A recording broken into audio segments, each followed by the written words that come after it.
Over? Should put a higher.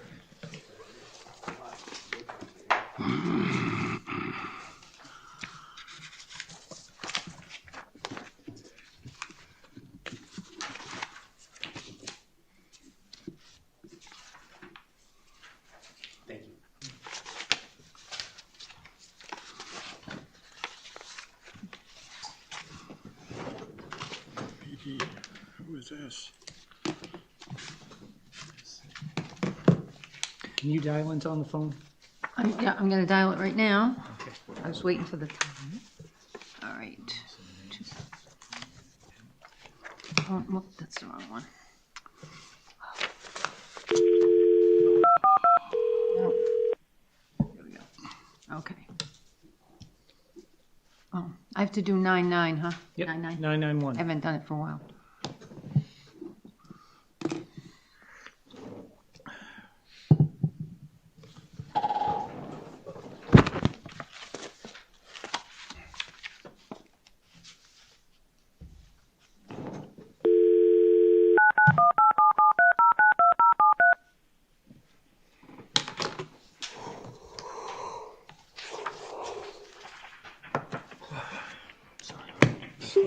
Please enter your access code followed by the pound.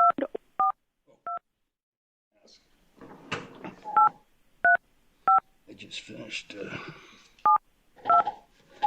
negative.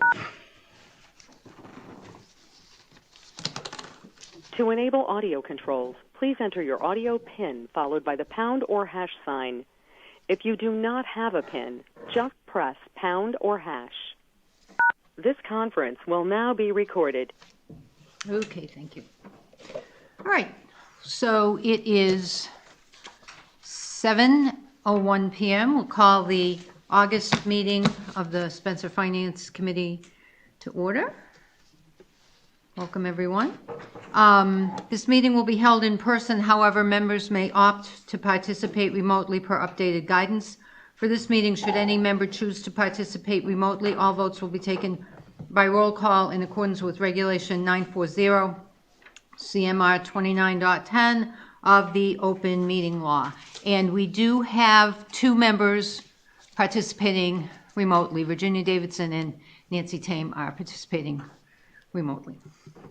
And I believe that means we have a full complement. Everybody's here. Good. Thank you. All right. Would you all stand, pledge allegiance to the flag, please?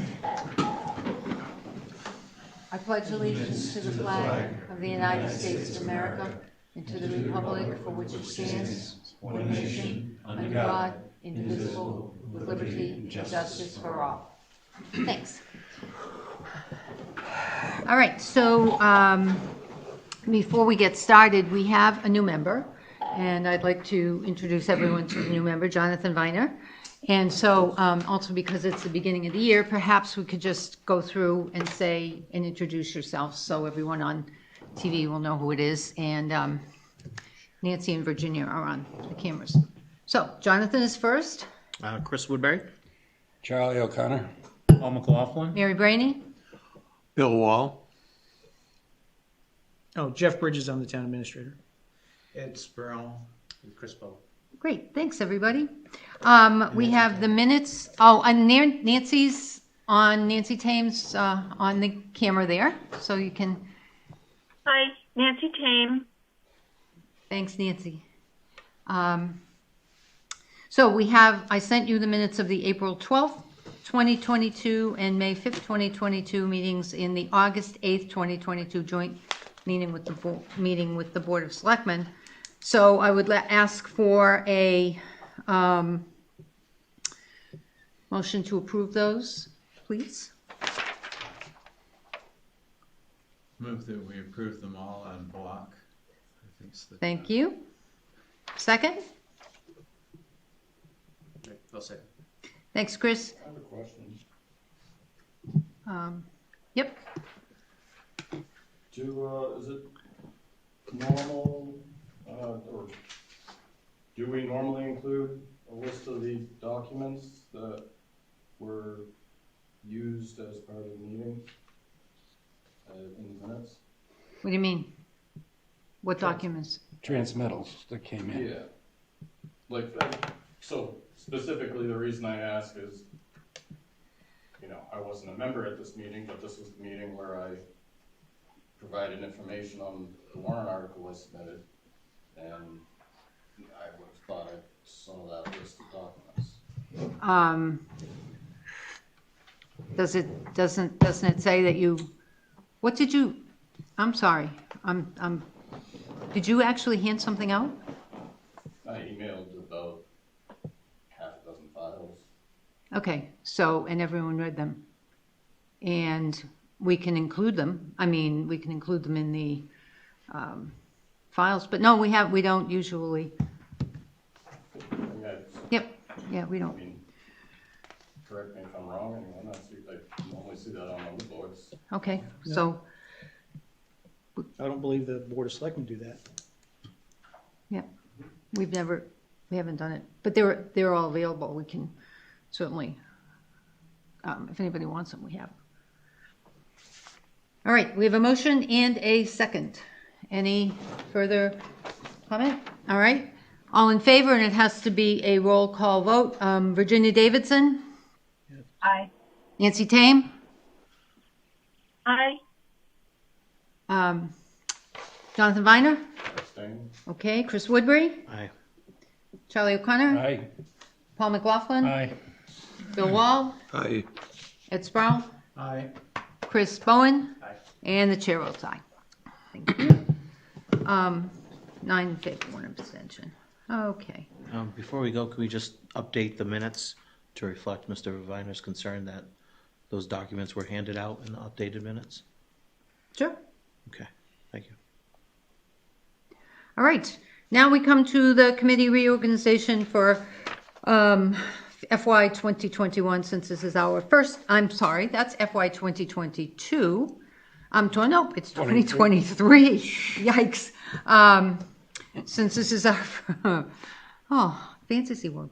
So, since this is our first meeting of the fiscal year 2023.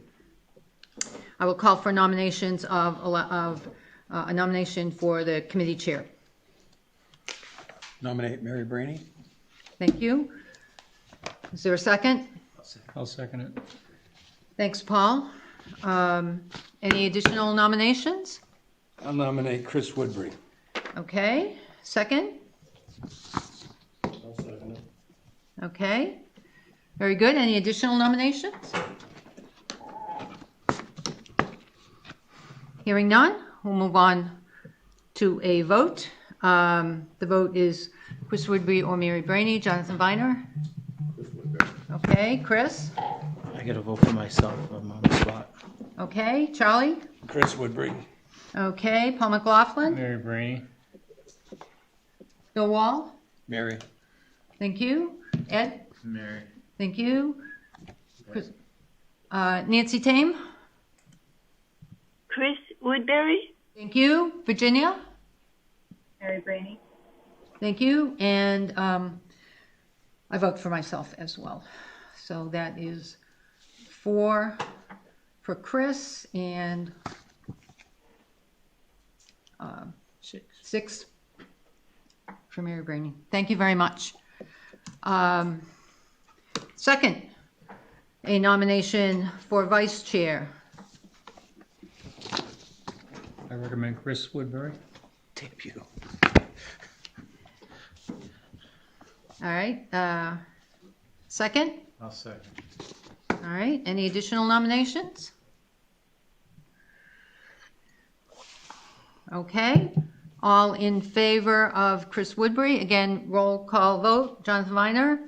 Chris Woodbury? Aye. Aye. Aye. Paul? Aye. Bill? Aye. Ed? Chris Bowen? Nancy Tame? Aye. And Virginia Davidson? Aye. And the chair votes aye. All right. Congratulations, Chris. At least it's not. Thank you very much, Paul, for all your years of service. Clerk?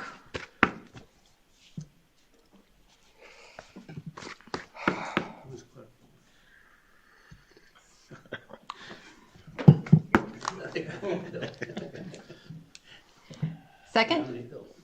Bill Wall, Bill Wall? I'll second. Thanks, Ed. Any additional nominations? All right, hearing none. All right, roll call vote. Jonathan Viner? Chris Woodbury? Charlie O'Connor? Paul McLaughlin? Bill Wall? Aye. Ed Sproul? Chris Bowen? Virginia Davidson? Aye. And Nancy Tame? Aye. And the chair votes aye. Unanimous. Thank you very much, everybody. Now, the Finance Committee representatives to the various town committees. I have to say, these are standing committees that were set up by the Board of Selectmen. They may or may not meet, but we were asked to make sure that there were Finance Committee representatives on these committees should they meet. Therefore, we will be appointing Finance Committee, but if the Selectmen do not call meetings for these committees, they don't call meetings for these committees. If this is not about, the Finance Committee does not. All right, Financial Management Planning Committee, currently it's Paul McLaughlin and Bill Wall. Are you two interested in staying on it? If they ever hold it again. Well, I don't know. Just saying. Bill? No. Okay. Do I have another volunteer? Charlie, are you interested? Does it meet? What can I say? I'm asking him. It hasn't met for It does meet? 3 years. Hasn't meeting in a year. Hasn't met in a year. Right, it hasn't met in a year. I don't know, it seems to me with the financial situation we have, we would be meeting more frequently than that. You'd think, wouldn't you? I think the change of town administrator had something to do with a lot of that, so.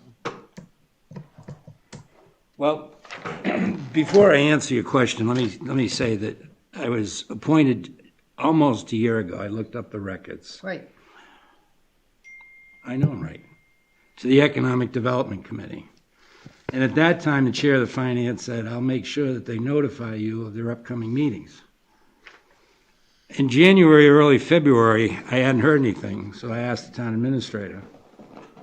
And I also researched that they hadn't met in about 2 years, economic development. So that told me that economic development in this community was satisfactory. If they hadn't met in 2 years.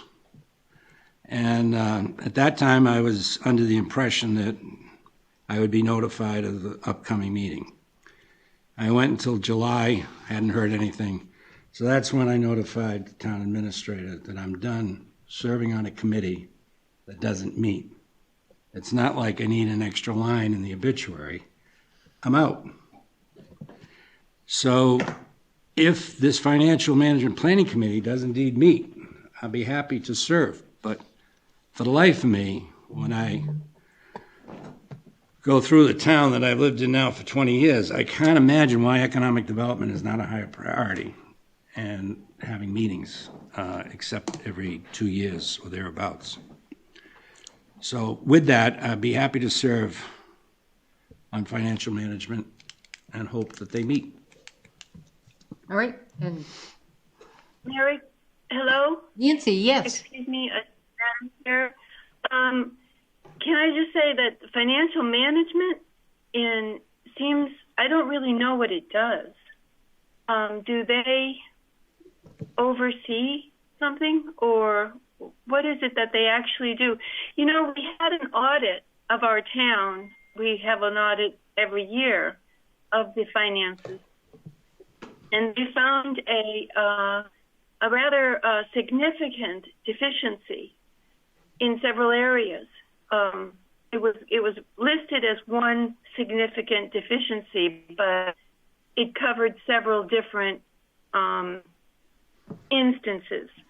So it isn't like we don't have a big problem. And I think that the town administrator should maybe, because we are the finance committee, give us an update on how they are rectifying that major financial problem. They had a lot of money that was, on the general ledger, and then it should have been on, or I don't really understand. There were like 3 instances. It's very confusing.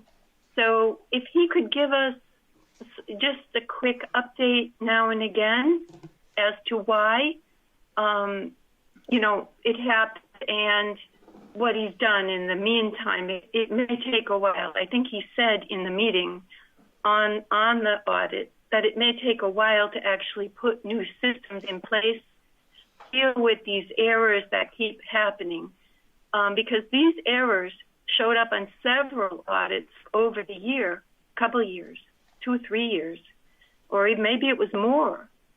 So we really should have an update on, what's happening, so that hopefully the next audit will either show tremendous progress and no errors at all, or, something, should happen.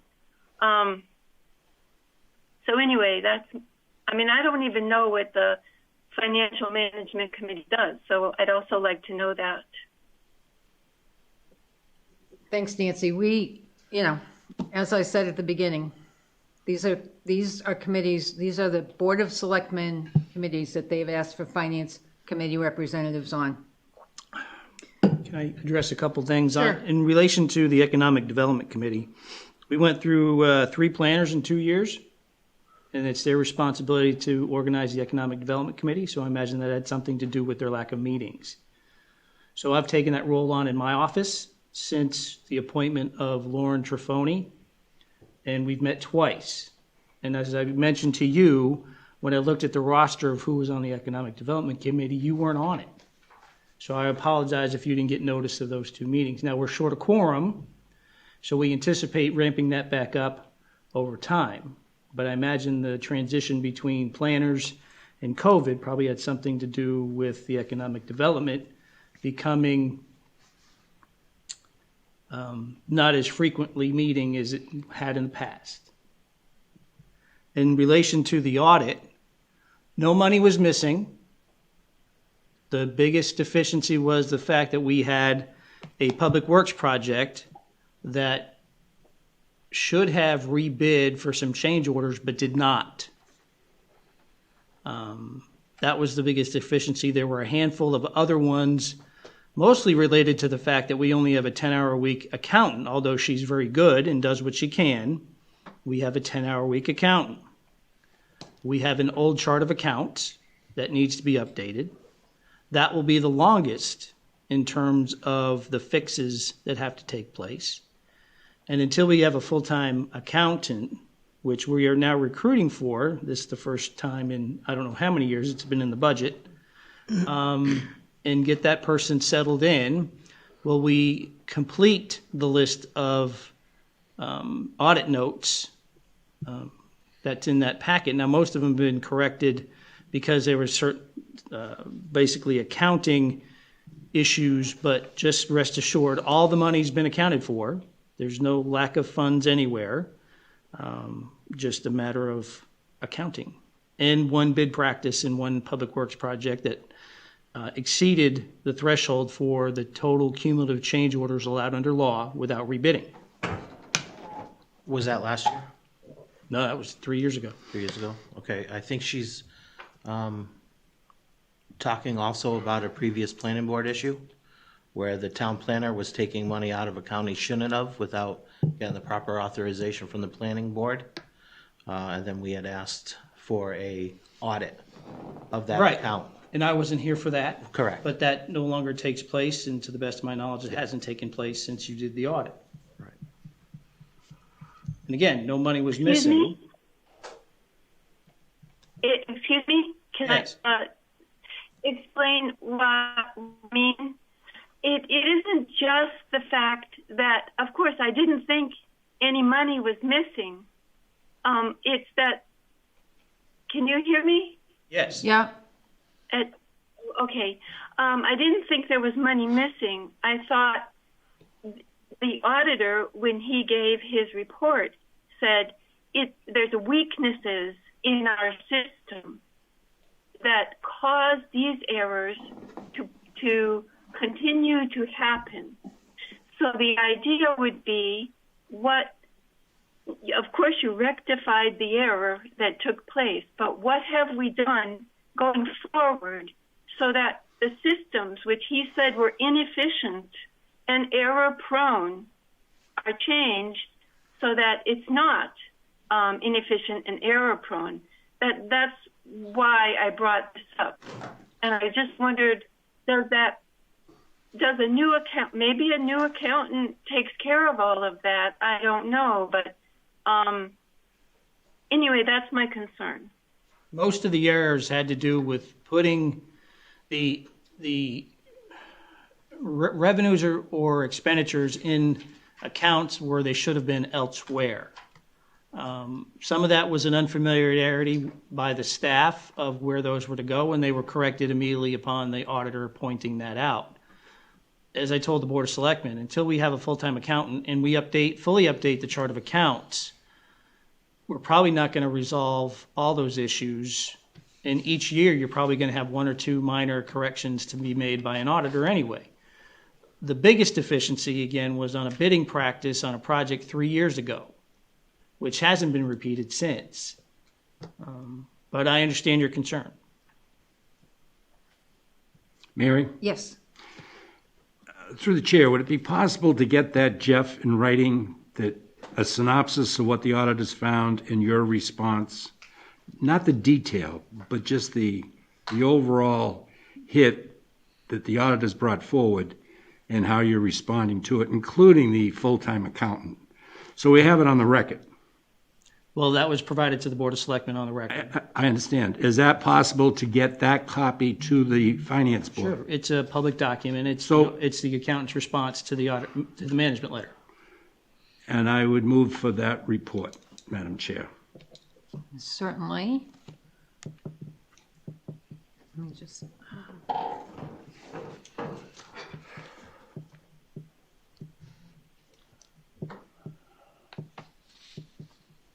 I'll talk to the administrator tomorrow. We'll sort, and I'll get it. Can we get a second on the motion? Oh, I'm sorry, I didn't, Well, I don't know that you need a motion. I'll Yeah, provide it. It's a yeah. public document. But, okay, second? All right.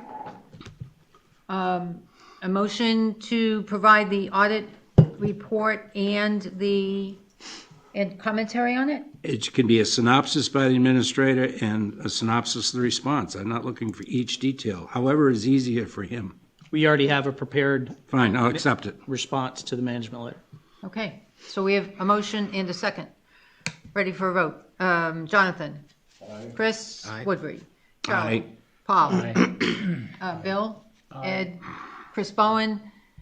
Nancy Tame? Virginia Aye. Virginia Davidson? Aye. And the chair votes aye. Okay. Through the chair. I do recall there was something unaccounted for or not properly accounted for in regards to the procurement of that contract expenditure, something. So I'll tell you what, let's, No, there was an error in the billing. So we recalculated the billing and the contractor reimbursed us for I don't remember the amount, but it was under several $1,000s what it was. So that's been provided and accounted for. Is that the last or the end of the auditor's comments in that matter? I don't remember, but it should have been. The auditor didn't find it, we did. Because we went through and re-audited the entire project. so my suggestion is we put this follow-up on the agenda for the next meeting, because right now we're trying to do the appointment of representatives, and we've got a lot of other stuff. So we'll move that to the next agenda. So would this sort of be, this whole topic be under other? where would you put this in the minutes? Um, Since it isn't part of the agenda. right, so just, yeah, just. Okay. Yep. All right, Capital Planning Committee, Chris Woodbury, willing to stay on that? Building and Property Reuse Committee, Chris Bowen? I would prefer not to, just because my schedule is very unpredictable. Okay. Building and Property Reuse Committee? I'm actually on that. You're on that? I'm on that. And I don't know if I'm on it because I'm a resident on it or why I'm on it, but I'm on that, so. So if you're a resident on it, I mean, Chris Bowen has been Right, the Finance Committee rep on it. I'm already on it. Okay, well, that's good, but you're on so many things. Is there anybody who'd like, I'm young and I can handle it. Well- But if someone else wants to join me, Some of us- that'd be wonderful to hold in their hand. yeah, is there anybody else who's willing, who'd be interested in being on, Property reuse. The- I've previously served on that. I'm sorry? I said I've previously served on that committee, I'll do it again. Okay, that's good. And then the Economic Development Committee, which is apparently beginning to meet again. And again, I'm gonna not put it because I'm already a member of that one too. Okay. All right, No, that does not tire me out. We haven't met for, all right. Do I have any volunteers for the Economic Development Committee?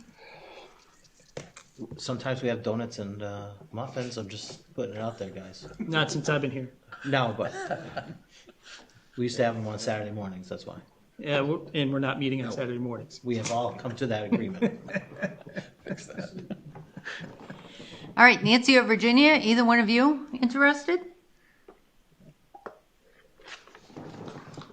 Not really, but I think I would prefer to be on the, what was it, the land reuse, building reuse committee? Is that Yes, possible? yeah, Jonathan just said he'd be on that. Oh, okay, sorry. That's all right. All right, We don't bite, guys. I'll tell you what, since the folks from the schools are here, I'm going to skip the representative reports. I'll tell you right now, my building committee report will be taken up as we go, and then we can come back to the others. And let's move on to the two school projects, the Siemens project. Mr. Vino, what did you have? You asked everything. I printed out the report. You have it. What was your comment or question on the Siemens report that you wanted to discuss? I just thought it was appropriate to put it on the agenda in the event that any of the FinCom members wanted to discuss it. Okay. Anybody have anything? You all know what the Siemens report is? That the Siemens came in and did a lot of upgrades throughout the district? All right. Anybody have any follow-ups on that? That's in its fourth year, district-wide. Gary, can you just let them know how long it is for? So that everybody knows that's all. How long the Siemens project is for? lease payment? Yeah. It's a 10-year lease payment, payback, and we're in the beginning of the third year of paying that back. Okay, good. All right, so our real task tonight, our big task, is to discuss and vote on the recommendation on the special town meeting warrant. Special town meeting, September 14th, 2022, a request from the Spencer East Brookfield Regional School District to fund the high school addition renovation, the David Party High School addition renovation project. And so that is, you all have a copy of the actual warrant somewhere in your, in the things that were handed out to you. And the warrant, it's stapled together. It's this special town meeting warrant, and in addition, attached to it is the legislation that governs Chapter 71, Section 16 that governs the funding. As a matter of clarification, because there's been some concern and a lot of questions, the borrowing was authorized by a 2/3 vote of the Spencer East Brookfield Regional School Committee. What the Spencer East Brookfield Regional School Committee is asking now is for the both towns, to fund the project. And funding the project, because it was determined that the money needs to be borrowed, and for us in both towns to be able to pay back the money, it has to be a debt exclusion to cover the cost. So we have a two-step process. One step is going to town meeting in each town. Each town has their own town meeting to approve this warrant, which it says vote to approve $111,587,059 borrowing authorized by the Spencer East Brookfield Regional School District School Committee for the purpose of paying costs of designing, constructing, and equipping a multi-phased addition renovation project at the David Prouty High School, which school facility shall have an anticipated useful life as an educational facility for at least 50 years, and the district may be eligible for a school construction grant. This lays out all of the parameters, the requirements. This article was drafted by the Massachusetts School Building Authority, and if you go and look at a lot of the warrants for a lot of the towns, the wording is very, very similar. It was reviewed by the school department, legal counsel, the town of Spencer legal counsel, Janelle, and by the school's bond counsel, Stephen Medaus from Myrick O'Connell. And I'm not sure how many of you are familiar with Myrick O'Connell, but one of their sub-practices is city and town government legislation, action, etc. So those are all the, that's kind of it, that's kind of where we come from in a nutshell. I can read the entire article if you would like.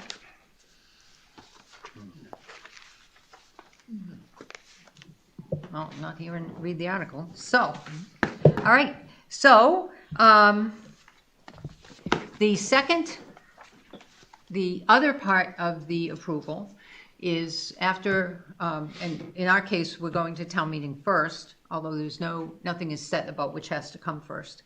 The other piece to authorize the funding is to have a ballot vote at which the people in Spencer and the people in East Brookfield come to the polls and vote on whether to allow the debt to be excluded from Proposition 2.5.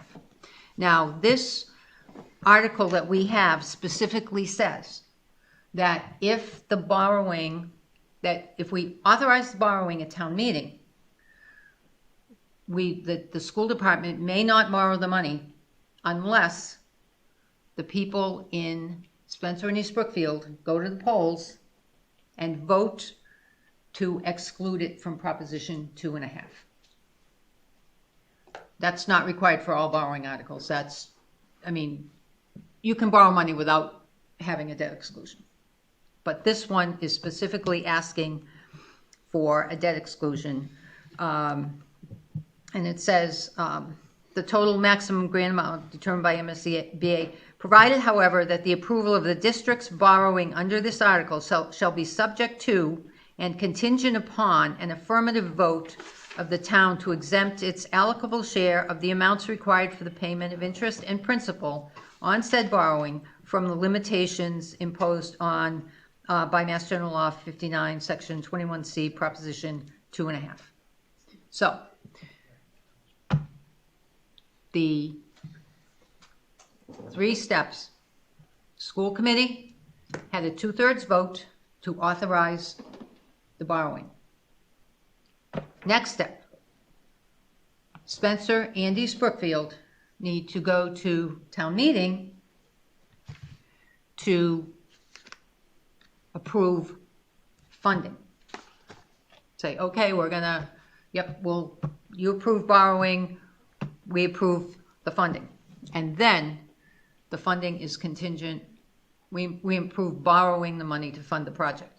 But it's contingent upon the third step going to the polls and voting to approve a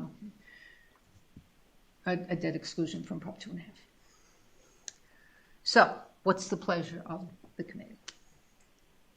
I guess my first question would be, this seems to be, we're voting on the whole amount of the whole project. Correct. Why isn't it split between what East Brookfield would owe and what? The state requires for every non-school building projects, but the state requires that the towns vote for the full amount. It's a state law. That's why. But built in, it says in here. Yeah, I heard that, but is there going to be any discussion as to, okay, how much does this really mean to the residents of Spencer? Right, so. Let's see. Where's the, I'm sorry. In the printout.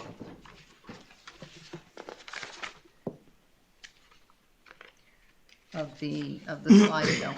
You guys probably know what page it's on. There's a page in here that shows the impact. It's near the back. Okay. Yep.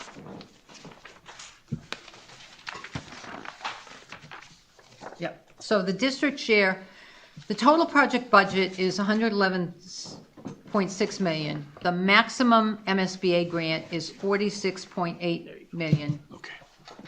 The district share of the total project is 64.8 million. The annual, the East Brookfield share is 17.75%, and the Spencer share is 82.25%.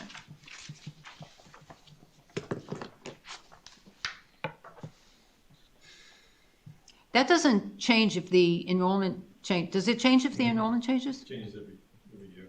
Oh, it does? Oh, okay. Through the chair. So I'm confused because it notes two different sections of mass law here in this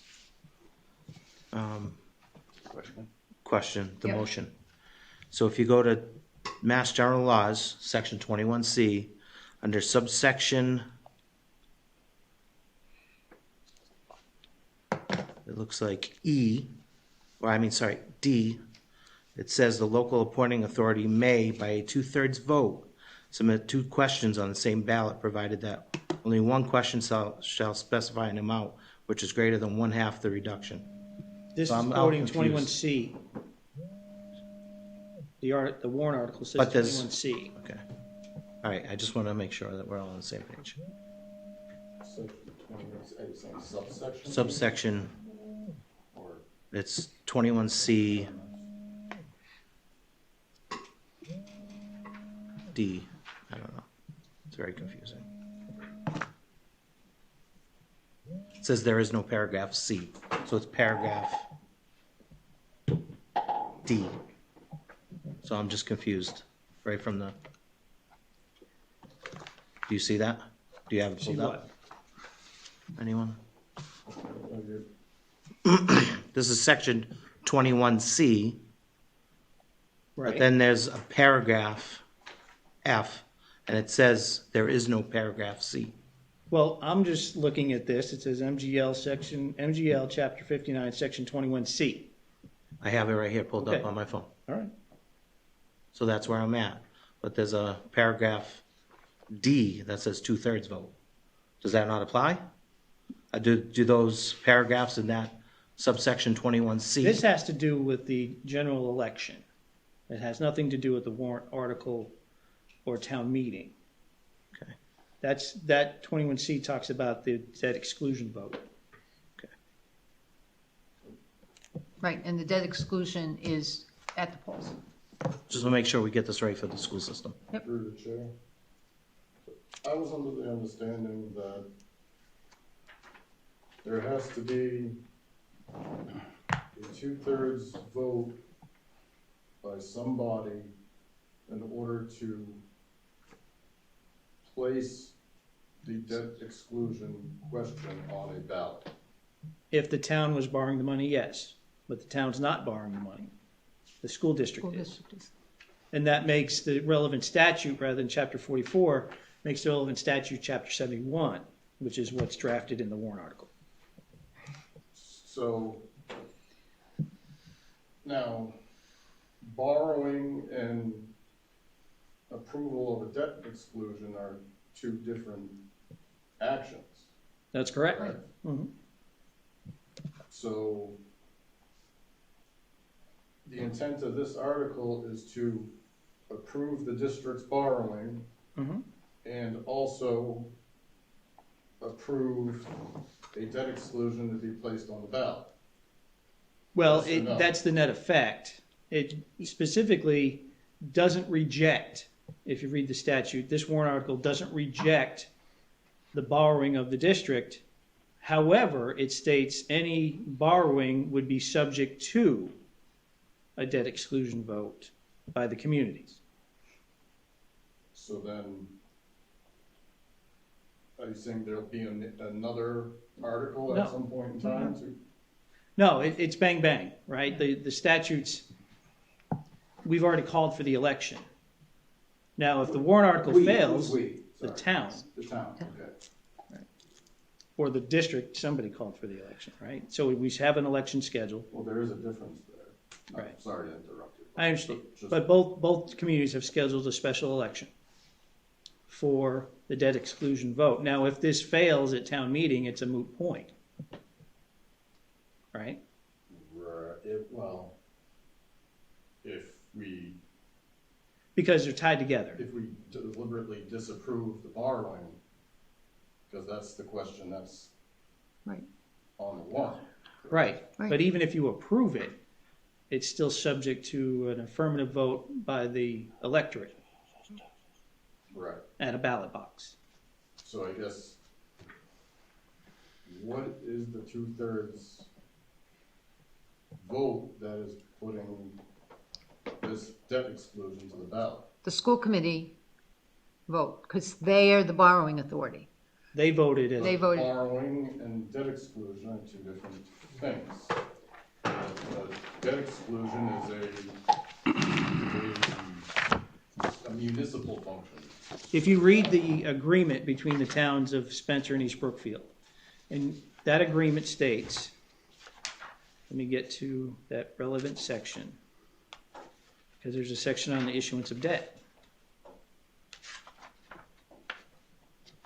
According to Chapter 71, Section 16, no later than 7 days after the date on which the committee authorized the incurring of debt, other than temporary debt in anticipation of revenue, to be received from member towns, written notice of the date of said authorization, the sum authorized in the general purpose or purposes for authorizing the debt shall be given to the Board of Selectmen in each member town. The committee may vote to incur debt consistent with the terms and conditions of MGL Chapter 71, Section 16. At the time of taking action to incur debt, and except for the incurring of temporary debt in anticipation of revenue, the committee, which means the school committee, by two-thirds vote, will choose MGL Chapter 71, Section D, or Section N as amended. And they chose, by two-thirds vote, Chapter 71, Section D, which provides that the towns not reject by majority vote at town meeting the debt authorization. The borrowing. The borrowing, authorization, right. which is different from the debt exclusion. Yes, and the debt exclusion has to go to ballot. I'm not following. Now, the town, let me just, and to make this even more confusing, you're absolutely right that those are two separate and distinct realities. We can authorize $111 million of debt for the school district and not have a debt exclusion. But if someone can find a way to squeeze $3 million into the town budget with no additional revenue, that will be very difficult. Madam Chair, through you to Jeff, I think what's confusing for Jonathan is the debt service versus the authorization to borrow. Okay. A body can authorize the borrowing all they want. Unless the debt service is going to be there, there's no debt. Well, you can rack up any amount of money you want on your credit cards. You got to have the ability to pay it back. And that's what we're talking about. That's what I'm saying. Without the debt exclusion, it would be very difficult for us to pay it back. Because we'd have to fit it into existing revenue. And I think that's the point that he's trying to grasp at, is the debt service portion is what's really making this go, is the real mover. Well, that's... Right, and I understand that. Right. Again, I'm falling back on, because I still don't understand why this doesn't require a 2/3 vote at town meeting, because we're putting a debt exclusion to the ballot. Because the district is borrowing the money, not the town, under section 71. And on the back of the warrant is attached the specific, I borrow your warrant, the specific statute, section 71, chapter 71, section D, and I've actually underlined that section in this. So if I could just say a couple words. So the school district owns the debt. Yes. And they're sending us a bill, and we're trying to procure the money to pay the bill. Right. But we don't hold the debt, we don't hold the note, so They're bonding that out. they have that. And they're just gonna send us a yearly bill that we have to pay, or whatever the frequency is. So under section 71D, however, written notice of the amount of debt, blah, blah, blah. And provided further that before the expiration of this period, which is the 60 days from the date, any member town of the regional school district may hold a town meeting for the purpose of expressing disapproval of the amount of debt authorized by the district committee. And if that meeting, a majority of the voters present and voting express disapproval of the amount authorized by the district committee, the debt shall not be incurred by the school district committee. Okay. I think, What does that have to do with the debt exclusion? Well, so what's your question on the debt exclusion? Is it, so I guess, am I wrong in my assumption that there needs to be a 2/3 vote by town meeting to place a debt exclusion question on the ballot? No. Well, you are wrong in this particular instance, because in this instance, it's a majority vote. And the article provides that in the event town meeting votes in affirmative of authorizing the debt, then there's a vote for the debt exclusion. So you're saying this article allows that to be a majority vote? correct, Well, the statute does. right, It's okay. it's that, Even so, though this article specifically states it gives the district the ability to incur debt, it doesn't say it gives the district the ability to provide a debt exclusion question to the ballot. Because they are two different things, are they not? Because we could, like what was just said earlier, you can incur debt without having a debt exclusion.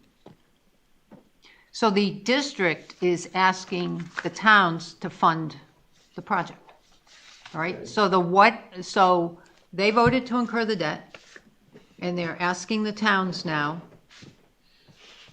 to fund it. Okay. And the what is funding at the town meeting. And the how are we going to fund it? We're going to fund it through a debt exclusion, and that's the ballot vote. Okay. So one of the things I will say. You get it? Well,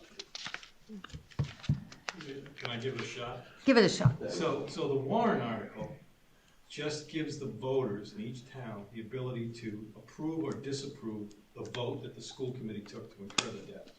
It has nothing to do with placing the ballot question out there for the election. Right.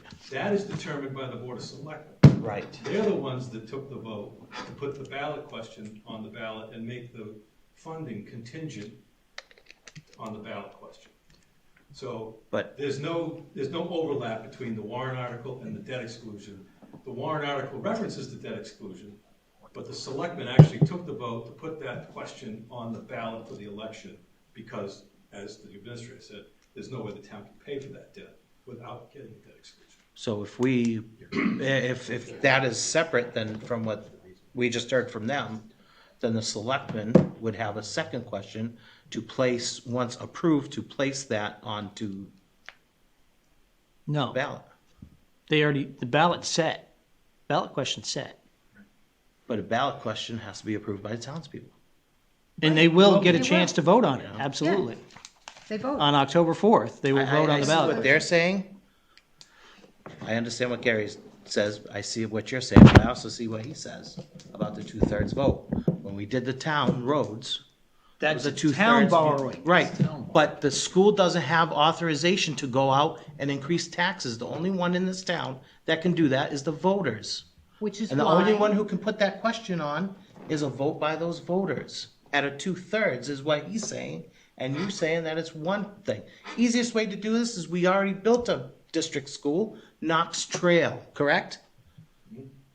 How do we do it for that? Do we do it this way, or do we go out for a 2/3 vote? That will give you your history of what we did. I think that's the easiest way to No, the easiest way to do it is do look this. to the documents crafted by the professionals that are advising us on this project, that have more law degrees amongst them than what's accumulated in this room, and put it together. And it doesn't really matter what we did at Knox Trail. We're not talking about Knox Trail. We're But talking that's about the high that's a school. district school. So that's the same type of But thing that I've got black letter law and 70, and it's not even my article, so I'm not. But I'm just saying, to done. appease I- you everybody, know, that's probably the easiest way to do it. right, Just I'm not I'm just interested- trying to find however, a consensus to go however, forward. this. I'm walking a line here between a finance committee and a school committee member. So my line is, I've way talked different from all I've had this yours. conversation with people for the past 3 days till blue in the face, and there's no convincing anybody that 4 lawyers who probably helped write the state law know what they're doing. okay. Just trying to find middle ground for everybody. That's my job. But the bottom line is, we've already had all these, this has been vetted 6 ways to Sunday, and at considerable expense to both the district and at some expense to the district and the town, I'm sure, because these folks don't do it for nothing. So what is it about the people that were hired to do this do you not trust? I don't have anything to Good, not then- to trust him. My thing is, he has a question. Yeah? And it's a differing opinion, so as a job and of someone with logic, we already did a school so many years ago that we were in the same boat. It's a district school. It's different from Wire Village, it's different from East Brookfield. East Brookfield owns their debt on East Brookfield, we own our debt on Wire Village, because that is our school, we own that. Knox Trail is not our school, it's not East Brookfield's, it's the district's. So that is something that was already placed out there. And the easiest way to see how it is to do it is just to say, hey, this is what we did So- last time. The school knows what they're doing. These people know what they're doing, let and me- this is what we And did did in the the school past. committee ask that same question? The building authority put this through. So the school committee didn't vote on it? We voted You voted to on it, approve 2/3. this based on our district agreement. Yes, sir. Okay, Right. That's based on our district agreement. okay. We Mr. followed O'Connor. those steps properly. Madam Chair, this is the second meeting in a row where I have seen a member of the Finance Committee ask a question and you answer it with another question. And I may not agree with the position of a certain person on either side of the spectrum, but I think when a member of the Finance Committee asks a question, they're entitled to get an answer from wherever to their question and not have the chair say, well, let me ask you a question. Their vote is the same as your vote. They ask a question, we have to get him an answer. Jeff was in the process of answering it. I apologize. I honestly was just trying to clarify for myself, because I'm not, just trying to figure out what it is that I am missing. Sorry. Through the chair, John? I haven't expressed anywhere that I recall, and somebody correct me if I'm wrong, that I don't trust the people that put this together. I'm simply trying to understand it for my own benefit, if I'm going to be taking a vote on it. And so, to what Mr. Suter said, that makes sense to me. And what Mr. Suter explained is different from everything else that was said to this point. So, to that end, I mean, we made progress there, but the explanations that were being offered to me up until that point weren't, I guess, well explained. So, and through you to Mr. Suter, the select board had to have taken a 2/3 vote to place a question on the ballot. That's what you said? No, No, the school committee did that. They took a vote. I don't know if it was a 2/3 requirement or not, but I know the Board of Selectmen are the only ones that have the authority to place a question on the ballot. So I don't know Okay, so, yeah. So did, all right, and so Confused. what you had said is that the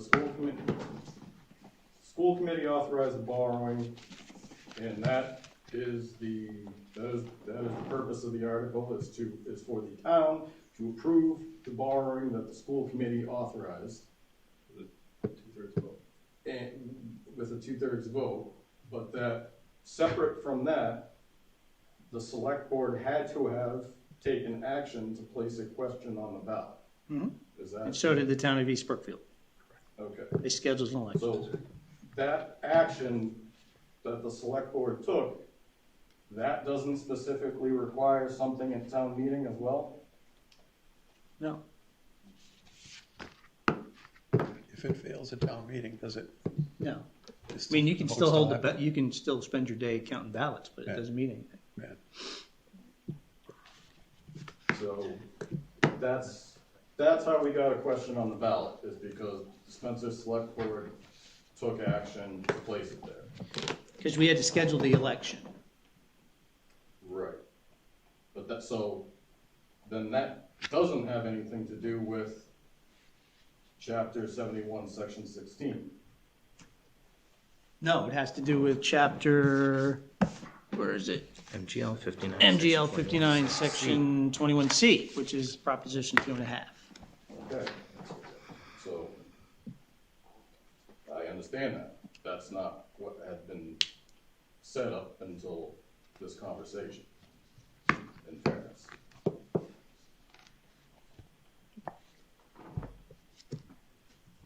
Mr. O'Connor? I have two questions. Do we have the audit reports from the school department yet? They're still working on them, right? So we have both audit reports for 20 and 21. You're welcome to look at them tonight, but they're draft reports, and Scanlon does not want copies out there. They're working with Melanson to get disclosure things worked out, but we do have them here, so I'll be glad to.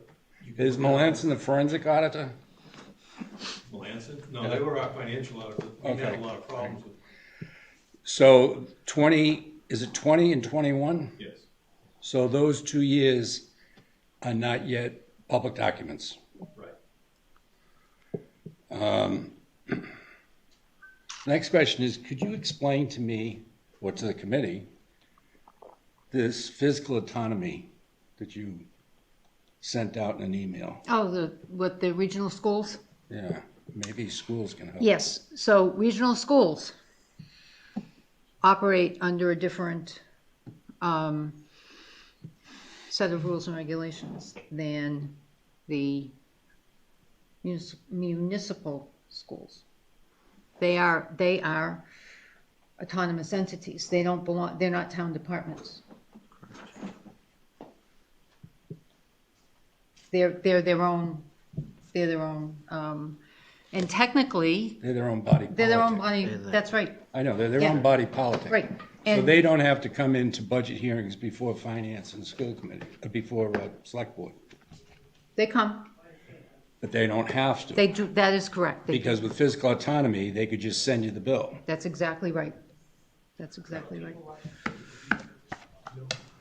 So all the other municipalities except regional districts have no physical autonomy. The regional districts maintain that vestige of prior to 2.5. So that they don't have to basically petition for their budget. They can just tell you what you owe them. That is correct. They send you a bill. Yeah. So given that, we still don't have the audit reports for their stewardship for fiscal year 20 and 21.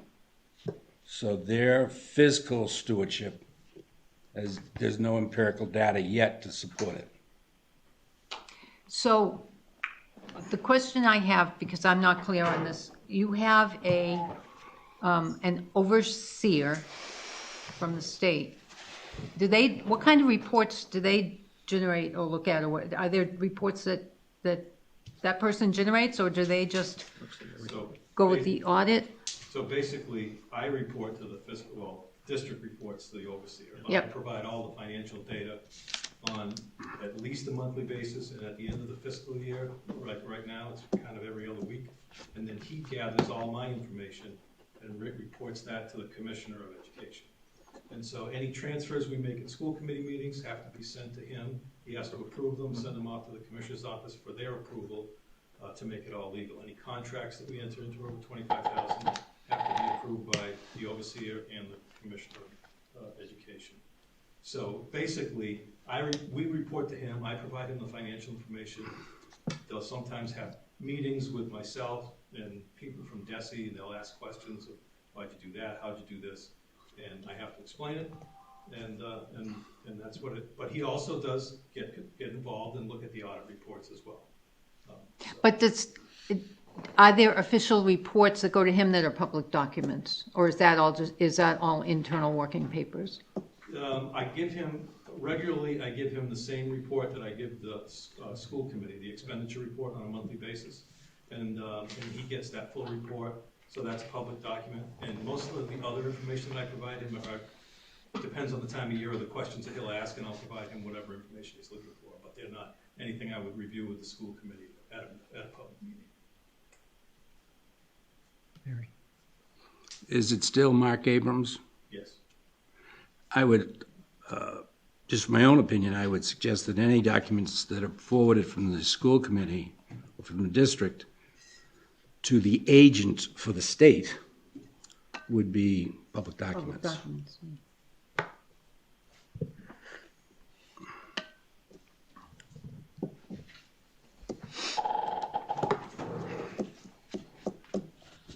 Through the chair, I just want to let the committee know that it was a unanimous vote within the school committee. With the school committee? Not a 2/3, it was unanimous to move that forward.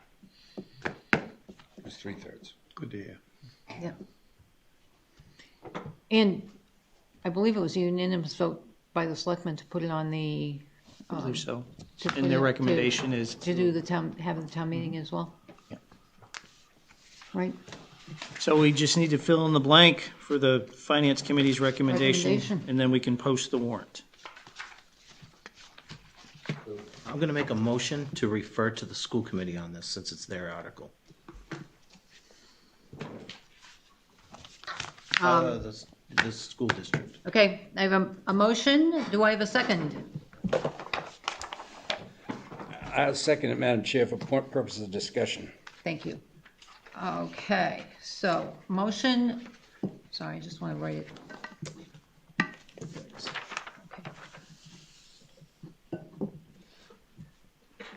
So to refer to the recommendation of the Yeah. school committee? Yeah, defer to the school district. Spencer East Brookfield Regional School District. Okay.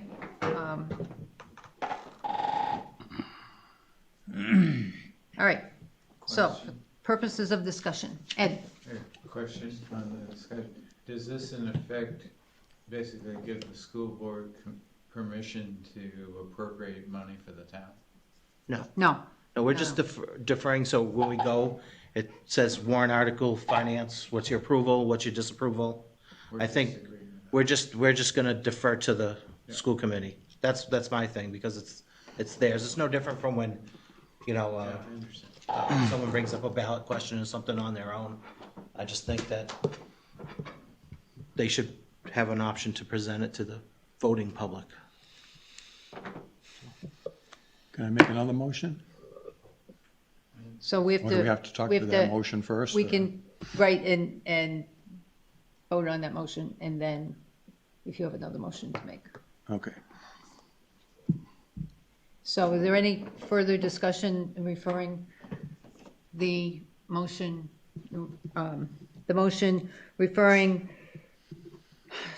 deferring to the recommendation of the school district? So Any further discussion? it's basically taking no position. No position, let them, Considering the dollar value of this project and what we do as a finance committee, I think we have to come up with do we approve it or not approve it? I don't think we can defer it one way or the other. I don't think that's appropriate for what we do. If we're gonna just defer everything, then what are we doing here? I don't understand. You know, I think the school is going to certainly be at town meeting to explain anything that needs to be explained. They've come in front of this board umpteen times explaining each phase of the project. I think it's on the table. This is what it costs. Do you agree or disagree? Do you think the town should move forward, or that we should just vote against it? And since we're making a recommendation to the town people, I think as a board, we need to vote that way, one way or the other, and not defer it to the school committee, which, you know, isn't an entity of the town. It's a separate entity. You know, what's in the best interest for Spencer, per se, spending $53 million? Charlie, did you have a comment, or, No, he's just giving me some pause to think it through. okay? I agree with Bill. What? I agree with Bill. I think we have to let the town know whether the finance committee, after reviewing it, agrees or disagrees with going forward with this. So, It would seem to me that that would be the essence of the finance committee when you're talking $111 million. Now, $90 million of that is construction and labor, material and labor, and the rest is fees. And of that 90 some odd million, $66 million is code related. A large portion of that has to do with storage capacity and safety. And in a building that's at 350 or thereabouts, and was built for 800 or thereabouts, there's a storage problem. Sometimes I curse the fact that the Benedictines taught me logic, but you're down by a third or down by 2/3, and you need more space. And the fact that I don't have an audit report for the last 2 fiscal years, given the history of financial management years ago in that district, gives me a lot of pause. Do I want to see an educated community? Absolutely. An educated opportunity for young adults? Most certainly. But I want to make sure that leadership is capable of carrying out the mission financially that gives the young people that opportunity. And that's my issue. I guess it comes to mind, you know, we don't have the audit reports at this point, but I think over the last few years, your entity has paid for a lot of CapEx from your excess funds, and maybe a little review of what you guys have ponied up, you know, be it the Siemens project or whatever. What have you done in the last few years to prove your fiscal responsibility, you know, outside of that report? Siemens project is paid for by the towns. But I just was, yeah, it was just an example. just an example. We get billed on that.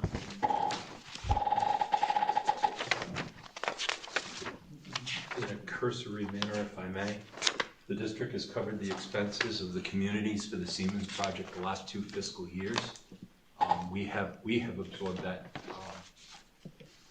bill or invoice, for lack of a better way of saying it, as a district. The committee has asked us, to work in partnership with our 2 towns, understanding that, we want to demonstrate good fiscal management, as you mentioned. Mr. O'Connor raises an excellent point about the audits. We're not going to pressure an entity to do something sooner than they are comfortable doing so. Scanlon is back at our request, and we went through a process of taking Melanson and Heath offline after 5 years. So that was an excellent point you raised, sir, that I want to acknowledge, in that good business or best practice with audits, you have approximately 5 years of a firm online. You really don't want to keep them multiple years beyond that. And it's good to change it up and put it back out for bid. Have a new firm come in, take a fresh set of eyes. My experience with Melanson and Heath was a little different than Mr. Suter's. As the CEO of the organization, I think it was a lot more dialogue than I was used to with them, having seen what I experienced in my municipality with them years ago. We had a lot of dialogue then, and this was very similar. We had to have a lot of conversations about 15, 16, 17, 18, and 19. And to wrap those audits up with Melanson and Heath was a process, and again, a lot of conversations, a lot of work. Putting a fresh set of eyes and getting Scanlon on point, I think, is beneficial to answer some of the concerns you raised as a finance committee, for one simple reason. They were our auditors historically years ago. They were with us a long time ago. They know what the district once was. And having them back online now kind of gives us a benchmark of where we are compared to where we were. Being sensitive to the history, I thought it was an excellent move by the school committee and the district to take and ask Scanlon to take us on. And I am not prepared to, as Mr. Suter said, and I am very comfortable, he being CFO, me being CEO, I am very comfortable sharing the draft with you, but they will not allow us to make it. No, I'm not looking for any special. And yet I'm sensitive to what you're saying, sir. We're doing what we can with our firm that is now doing these last 2 years. And really, it's a good barometer for us. We want to know how to respond to what can we be doing better and different, versus Melanson and Heath and what they did with us over the 5 years. Just a correction, or just a clarification to what the doctor is saying. You said the last couple of years. The last year is underway, or will be underway shortly. Correct. I'm not looking for 22. It's for fiscal year 21, which ended June 30th, 13 months ago, and the one prior to that. So that's what I'm looking for. And the fact that you point out the fiscal autonomy kind of underscores it. If you have fiscal autonomy and you can come in and say, I need this leak on the roof corrected before, I'm not saying replacing the roof, I'm saying I need this corrected. If I need these 22 safety concerns that DESE is concerned about, I need these fixed. Over 50% of the 22 have to do with safety, without even mentioning the auxiliary power. And you have fiscal autonomy, then come in every year to the finance committee and say, we need 250,000, we need 300,000. There's a life expectancy to these systems. Just as you start as a freshman, you go out at the other end in your senior year, so too these systems, and I'm not talking about custodial, I'm not referencing that. That's challenged enough, I understand that. But just the normal heavy-duty maintenance has got to be addressed. That coupled with the audits, I'm in a bad position, and I want everyone to know it's not because I don't have a child in the school system. My desire is to live within an educated community and that they have all of the opportunities that any one child could have. But I also have part of me that is concerned with fiscal stewardship and proper financial management. You know, about 10 years ago, Mr. Scanlon stood before the then school committee at a meeting in the gymnasium at Wire Village and gave the report and said there is no question laws have been violated. Laws have been broken. And that night I was in the audience and all I heard from the school committee was crickets. Nothing but crickets. And I asked one later on, why didn't you make a motion to refer it to the district attorney? Well, nothing would have happened. Let the district attorney make that judgment. So when you couple that kind of history, and I fully acknowledge that Mr. Suter and the superintendent present had nothing to do with that era, nothing. But nonetheless, history hasn't evaporated, it hasn't gone away. That history makes audit reports very central to making decisions on $111 million. And that's where my position is on this project. Thank you, Madam Chair. You're welcome. Anyone? Madam Chair. Madam Chair, Gary Woodbury. Is that, I'm sorry, is that? Gary Woodbury. All right. That's what I thought. I was having trouble hearing you. Okay, Gary. Thank you, Madam Chairman. Madam Chairman, Dr. Harheed made a couple of good points, and they did make the Seaman Project's payment. Obviously, it's common knowledge. The state hit us with over $700,000 minimum contribution this year. There's no feasible way that we could pay it. The district used their funds to make the Seaman payment. So next year we have the total $700,000 plus whatever increase is going to hit us on the minimum contribution. We would have never been able to come up with that money had the school district not done what they did. So I just want to be clear, is they did back us up. They did make the payments on that. They offset some transportation. All that's going to come back next year too. So I just want to be clear on the whole thing, on what the money was spent on. Thank you. Thank you. Through the chair, we do have the draft if Mr. O'Connor wants to see it. I don't want to be disrespectful. I apologize. I support what he has just said is very clear and more sensitive to that. And I'll speak for me. I'm sensitive to what you're talking about. I can only move them so fast as the CEO, and I really am cautious in you get into auditing firms and trying to say we need this now.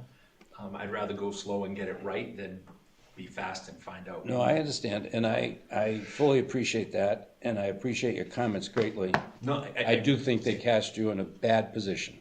They put you between a rock and a hard place, and so is the life of public service. Yes. But here again, that's the job. I think for all of us here, as soon as we are authorized to release it, we'll gladly give it to the town administrator to get to the finance committee as well as the board of selectmen, which is our fiduciary responsibility. And Scanlon has really worked hard. They've come back time and again and been very thorough and comprehensive. To some of the points you raised earlier, I don't think you're going to get that kind of commentary. I'd fall out of my chair if you did. Your lips to God's ears. Yeah, so, again, I'm proud of the work we've done, not only with Scanlon, but Melanson and Heath. Mr. Suter's experience, as he mentioned earlier, with Melanson and Heath wasn't as good. It's a little different, but I don't mind, whereas he has to do the numbers, I have to kind of do the conversations with the auditors themselves, and it's a different role. So again, I appreciate what you raise as a point, and I assure the Finance Committee, as soon as we are authorized to do so, we will get the audits through our committee and their blessing to the Town Administrator, the Board of Selectmen, and the Finance Committee. Thank you. All right, so we have a motion on the floor. Is there any further discussion on the motion? This is Chris's motion. Chris's motion, right. Chris's motion to defer to the recommendation of the school committee. And one brief comment. Of all the things that have been said, I really appreciate it. I think clarified numerous things, and it'd be wonderful if everybody in town had been listening. But we'll appreciate those who were. The one additional point that was not mentioned, I was led to believe that this actually would cost us more to vote the thing down than to actually approve it. I didn't hear That it would actually cost more if this doesn't pass, to do all the work that needs to be done would be more expensive for the town than the town's share of the. I think the argument is based on the predicate to that argument would be the absence of the state contribution, their share. And what that suggests is that you allow deferred maintenance, parenthesis, negligent maintenance, in order to gain a state subsidy. And I don't really think that that would be a professional conduct of the people involved. But that's what it would suggest, that we're not, the architect almost implied it the other night. I won't take her for saying it, but almost implied that you let these things go because there's a trigger at which to do all of the code items becomes too expensive. Now, I don't think that's a deliberate action by the school leadership, but that's not a way to operate a train system, it seems to me. You take care of the issues as you're confronted, as you would in your own home. You borrow long-term where you have to, you use cash reserves where you need to, and you get on with maintaining the systems, especially when you're talking about life safety systems. It doesn't say increase the size of the kitchen. It says make it safe. Functional and safe kitchen equipment. Well, every other word safe, boy, that's a priority with me, especially if there are children and employees around. That would be a priority. And this isn't meant to be just a criticism, but that goes to the point of it would be more expensive. It would be because the state wouldn't be there. Right. You wouldn't have the state. So if someone wants to put the gun to their own head in that scenario, I'll do my best. That's why I'm in favor of going ahead. So. I just want to say, though, in some of the cases of deferred maintenance, it's the building itself that didn't allow some of the things to be done. When I was teaching there in 2005, 6, 7, there was a need to upgrade the electrical because computers and all those things were coming in. The electric company said, because of the nature of the building, they couldn't put any more. And the professionals have said the bones of the building are good. Right, it's not the bones, it's the like duct. The infrastructure. Infrastructure, Plumbing the system, conduit, electrical there's no place to. The wiring system. The ceilings are too low to run more wires and things like that. When they first put in the computers, they had to have spaghetti coming out of the walls because there was they didn't have any conduit. I'm not going to get into an argument regarding the spaghetti. My thoughts stand. Yeah, no, I agree with most of what you said, but there were some structural issues that, because of the way the building was constructed, that got in the way of doing some things that they would have done if they could have. So, just to, I guess, touch on what Mr. Sproul mentioned, the numbers the last numbers that I saw were, I think in fairness, the cost would be equivalent. I don't think it's a factual statement to say that the code upgrades, if we didn't do this project, would cost more than what? Actually, in this handout, it says they would cost $66.3 million. And Spencer's share is 53.3 with a new school. And I don't, Takes Brookfield's portion out either. Roughly 20%, so it's about the same. For the same right, yeah, layout. And right. I don't remember, and forgive me because a lot of stuff has gone through my head. did that include fields or anything? Could we go, maybe just like athletic fields, just to get the building up to? I think it did. All right, so we have a motion on the floor. Any additional discussion on the motion? And once again, motion made by Chris, seconded by Charlie to refer, to defer to the recommendation of the school district. Ready for a vote? Jonathan? No. Chris? Aye, it's mine. No. No. No. Bill? No. Ed? Chris Bowen? Nancy Tame? No. Virginia Davidson? No. And the chair votes no. All right, so that motion is defeated. A second, do we have another motion regarding the, I believe in the packet, we have a motion all written up. Well, no. no, the motion is, well, the motion's on the warrant, on the article. It says Yeah, Finance that's the Committee. Second. No, that's just the Finance Committee recommendation. Oh, okay. That's all. So I guess I would like to make a motion to approve the expenditure. Okay, so to recommend approval. Yeah. All right. Second. Motion made by Bill, second by Ed, to recommend approval. Any further discussion? Madam Chair? Jonathan? The math I just did, it's cheaper by $500,000 to, if we were to not approve this. The cost of the upgrades without an MSBA grant is about $500,000 cheaper than the cost of the project with the MSBA grant. So you're gonna spend the same amount of money and get less of a building. I'm just I get it. illustrating the numbers. I get it. Yep. For sake That doesn't include the athletic fields, I believe. For the new buildings. I'd say that I don't know. I think there may be some code upgrades to the It talks about the track, grandstands and the athletic fields and things like that, but I don't know the field itself. size of the track. Right. Probably it.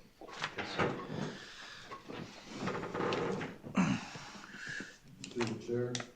Jonathan? One of my concerns, as Mr. O'Connor touched on, as was noted in the, let's see, New England Association of Schools and Colleges, what is this stuff? This is The accreditation. The accreditation report. report. Yep. Yeah, there are outstanding building maintenance issues that there hasn't been any progress made on in 4 years approximately, 5 years approximately.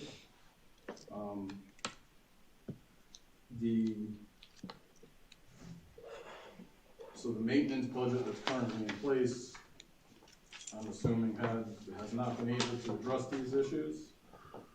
And what is the nature of the proposed maintenance budget for the new school,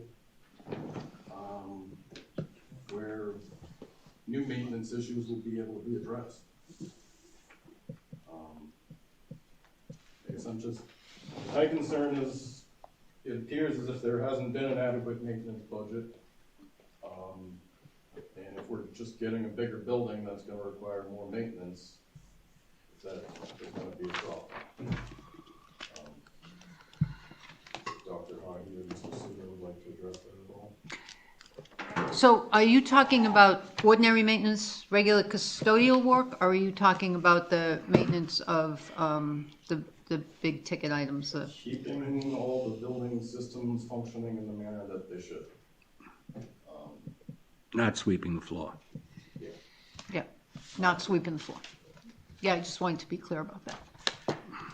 Dr. Hahi, do you have any? Just David Prouty or the whole district?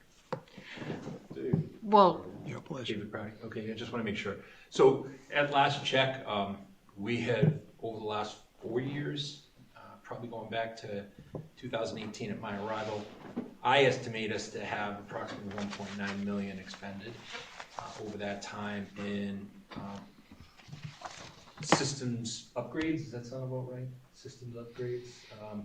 We've had MCOR come in and work on univents. We've had pipes serviced. We've had joints serviced. New boiler put in, controls, lights, systems taken on and put in place, and the the whole piece in the kitchen as well. I'm trying to think of what else. There was the whole section of the kitchen that needed to be upgraded as well. Those are the big ticket pieces for just DP. We're in the process of doing an accounting of all the upgrades going back. I can account for what we've done since 18 to that point. That number may be higher as you go further back. But I also know we're trying to look at how else we utilized the reference to Siemens on your agenda, how else we did the same, because we wanted the controls that were put in at the high school to be the same at Wire Village, East Brookfield, and the same systems and controls put in at Knox Trail. So all the buildings have the same system, the same infrastructure set up, so you can kind of look at what's happening from something as simple as your iPad.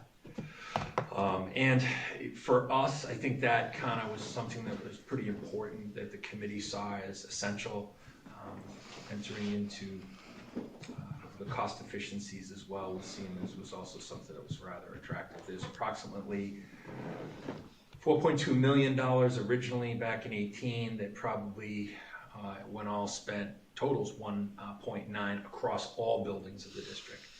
But just David Prouty, quickly off the top of my head, I have us at about 1.9, just David Prouty, and the work we've done.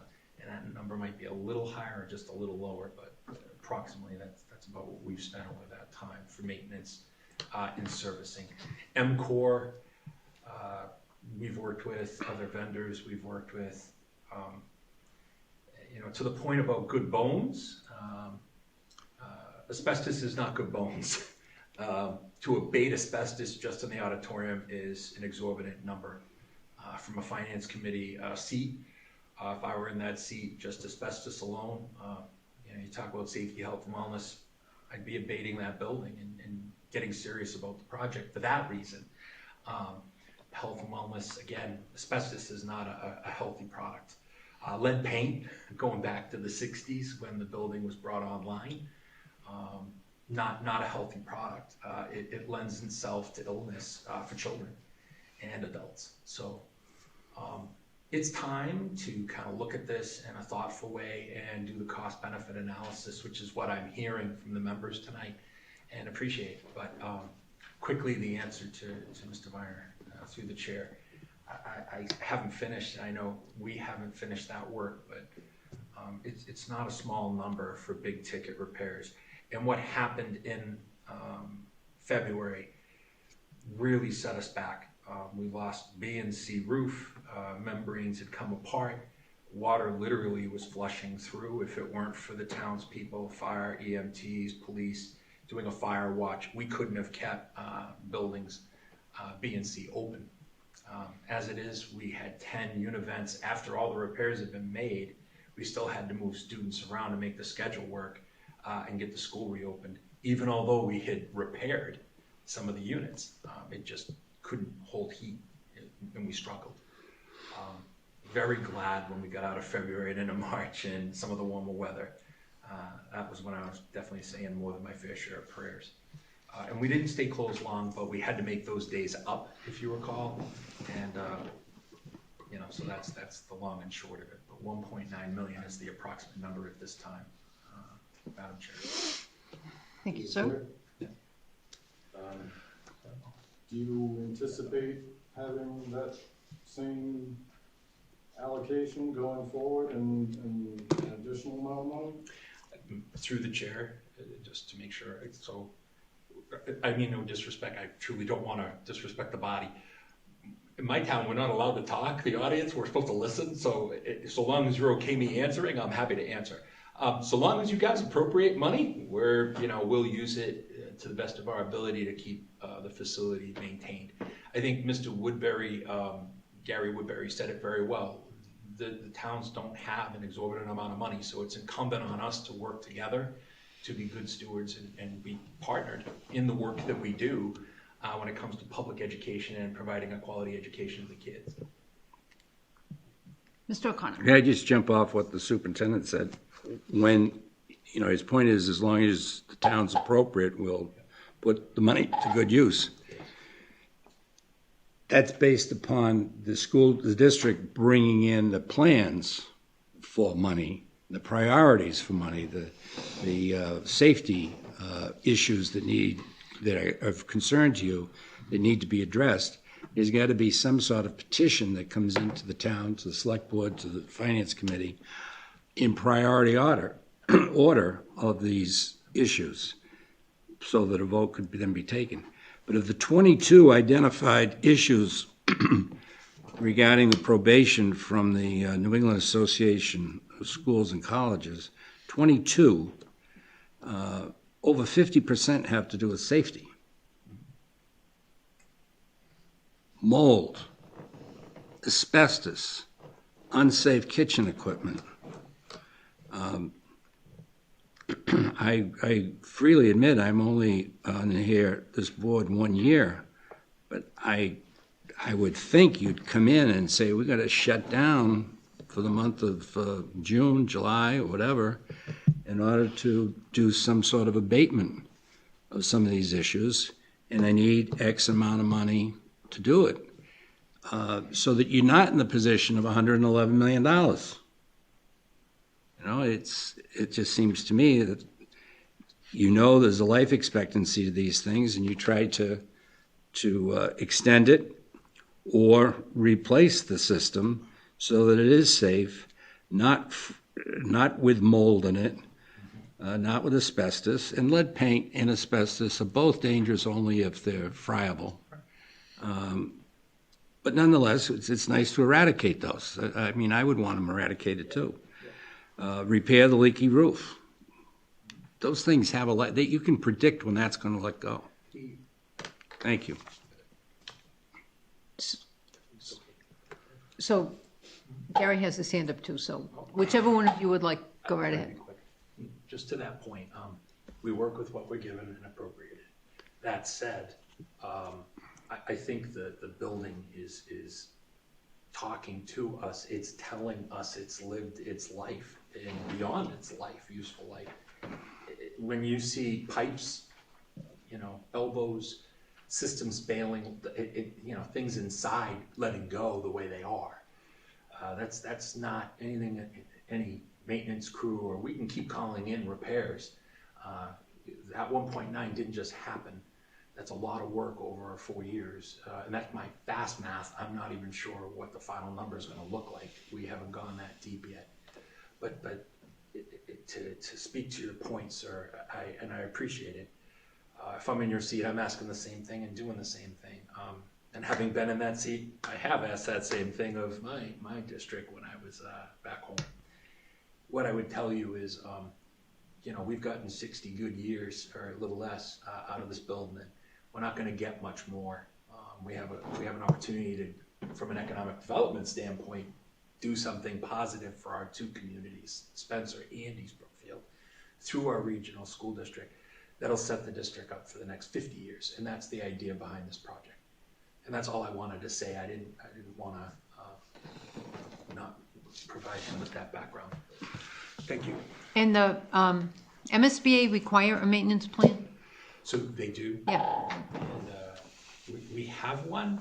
It's a little dusty, but we have one, and our men have used it. I just don't.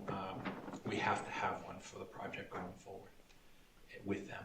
So that is an expectation going forward with the project.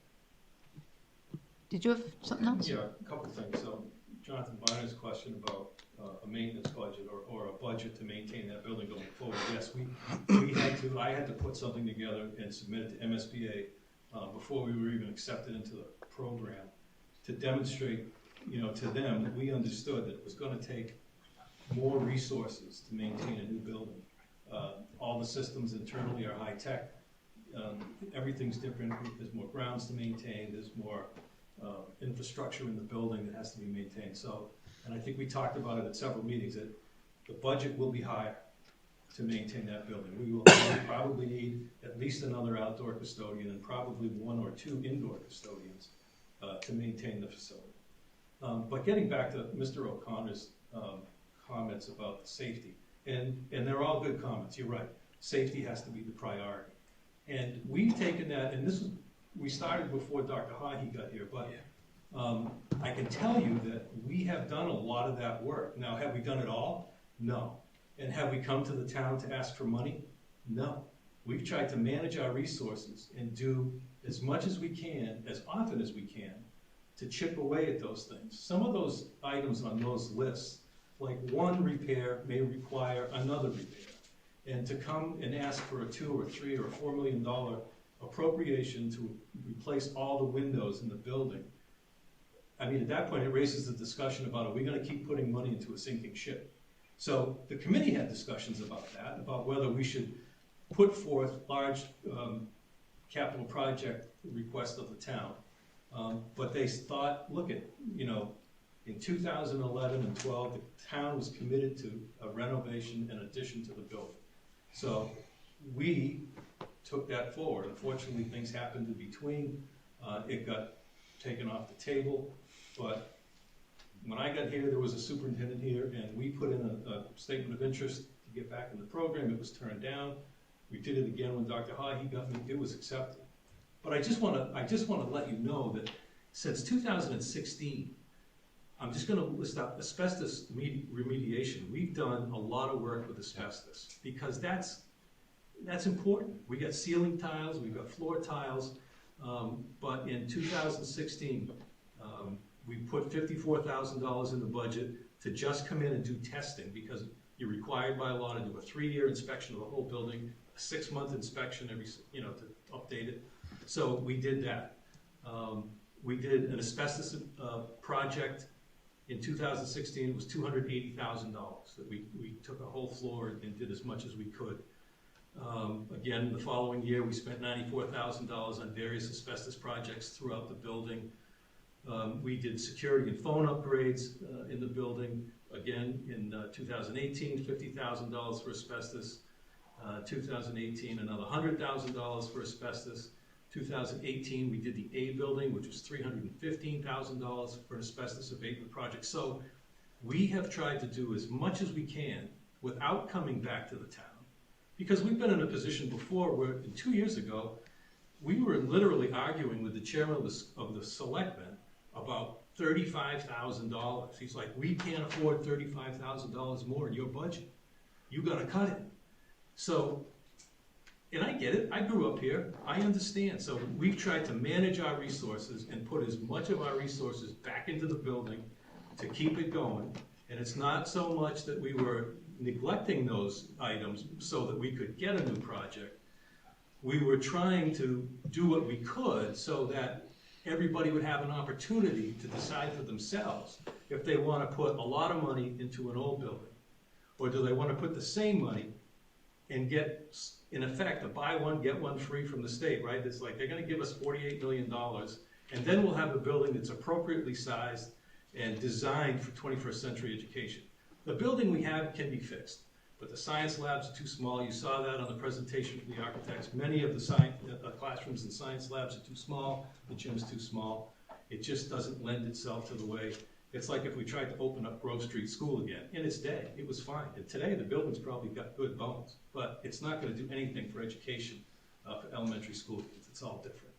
So we've tried to do the best we can. Did we do it all? No. Is there more to be done? Absolutely. But I just don't like to think, and I know Dr. Hahi feels the same way, that we haven't done anything.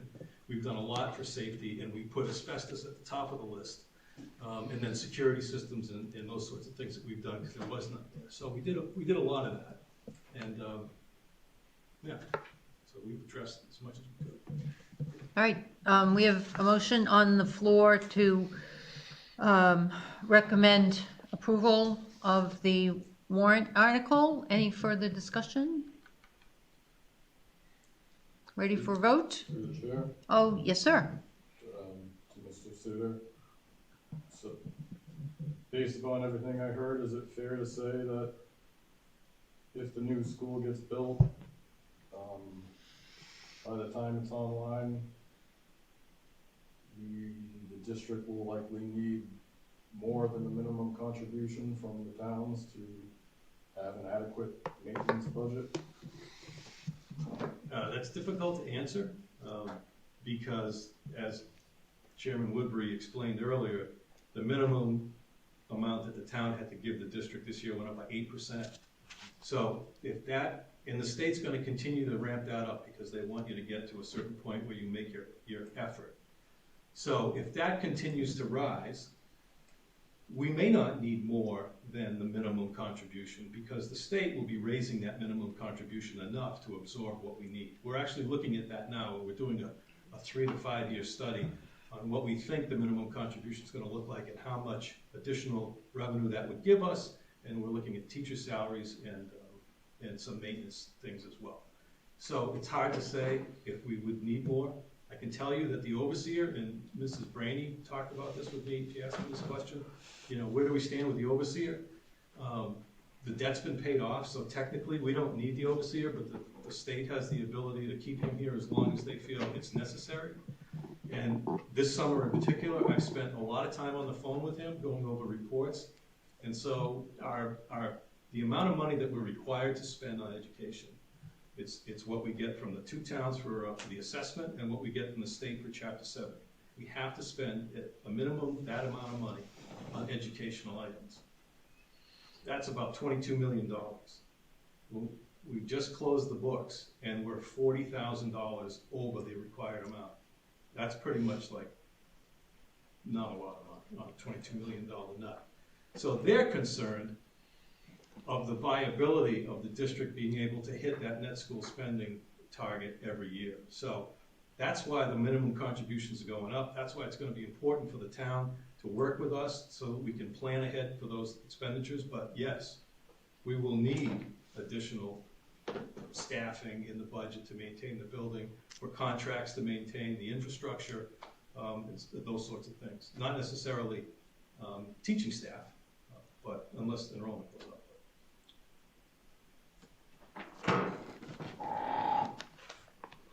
Mary. Oh, I'm sorry. Madam Chair, one last point I'd like to make is that it disheartened me when someone from either school committee or leadership, I don't recall who, said there was no plan B in response to a question. There's nothing up our sleeve. There's no plan B. The quote was, "It's all or nothing." And I just think from an educational point of view, that is really a difficult position to put everybody in. For $111 million, it's all or nothing. There's no plan B. There's no fallback. And that dismays me, disheartens me. So I wish that hadn't occurred, but I cannot be in favor of the $111 million as it stands, no audit reports, so forth. So, right, and so, I mean, I always thought Plan B was that the Code upgrades. I'm sorry? Code upgrades. The code upgrades, right, yeah, No, it was said there was no plan B. yeah, so, It was said it. I was surprised to hear that, because I thought Plan B was. But you heard that. Upstairs, yeah, I did hear it. Okay. But I'm just saying, that was the issue. Unless, so, yeah, that's it. I believe at some other point, someone else asked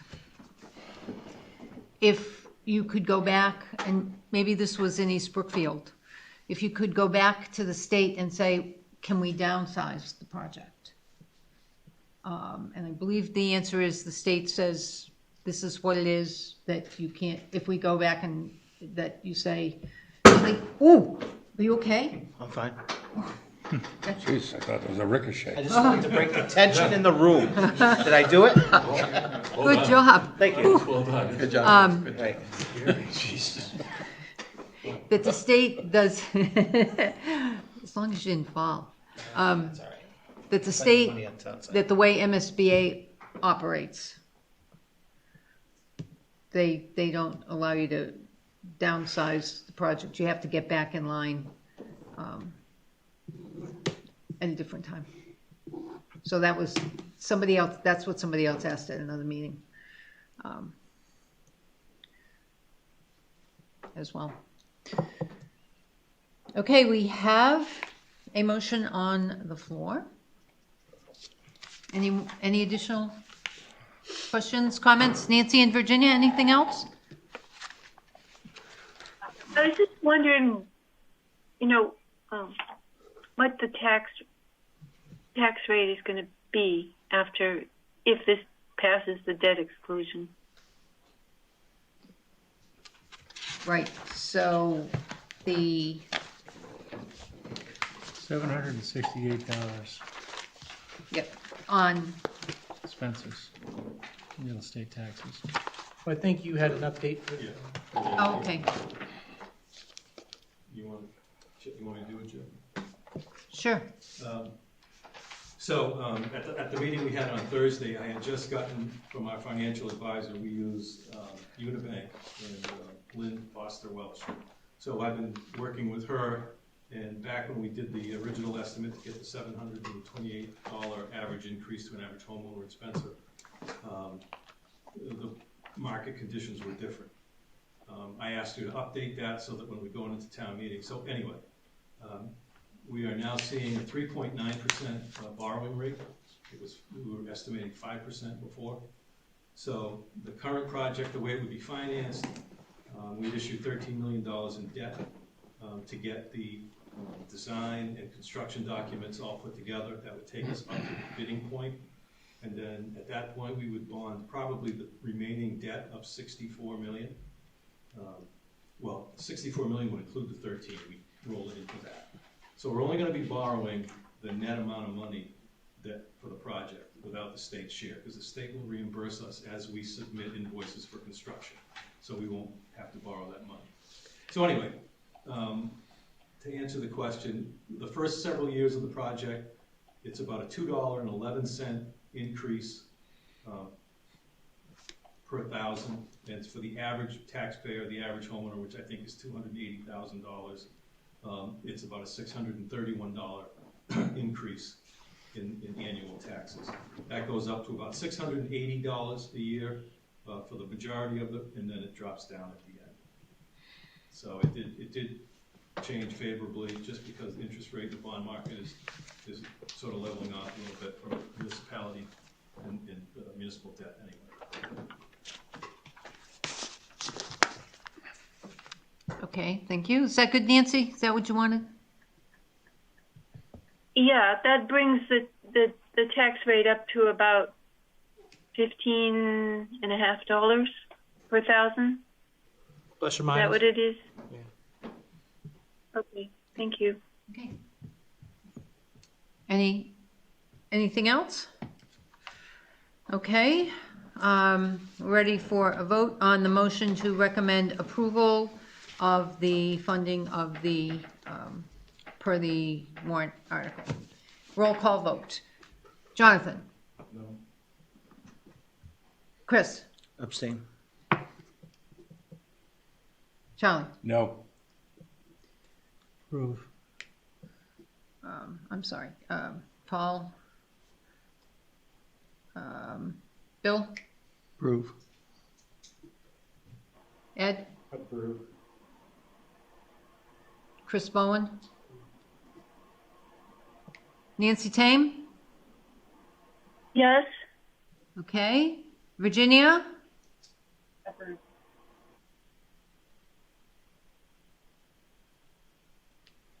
Virginia, are you there? Oh, yes, I said approved, Oh, sorry. Yes. I'm sorry, I didn't hear what you said. Yes, thank you.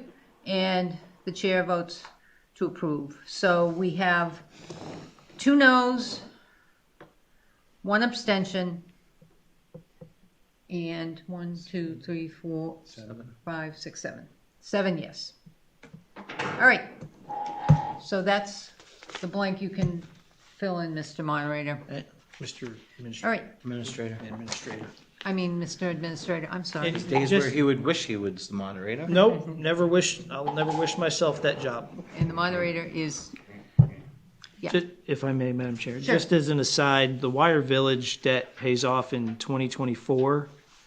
That's, at the current tax rate of 13.16, that is 15 cents on the dollar. It drops the tax levy to a homeowner by $43.71 when it falls off. So, Thank you. some ground, not a lot, but some. Good. All right. Thank you very much, gentlemen, for coming and providing the background. All right, let's hop back to our regular, to the rest of the agenda. For correspondence, I have a letter from the Where the hell did it go? Bay Path District, just affirming that that the numbers that we voted in at the annual town meeting are the same. Yeah. There, let's see, just see, right. That is, I believe, the extent of the correspondence. Took It's, that from you. Bay Path School Committee adopted its FY 2023 budget totaling $25,899,604. On March 7th, 2022, the total budget and individual assessments are identical to those sent you on February 11th, 2022. As of now, Spencer's assessments remain, Spencer's 2023 assessment remains at $1,303,677. Irene Houle is the business manager. And that was all the correspondence. I think I sent you the last Beacon, which came out just once in the summer. They only put one out in the summertime. And that's all by virtual, that's all by email now. All right.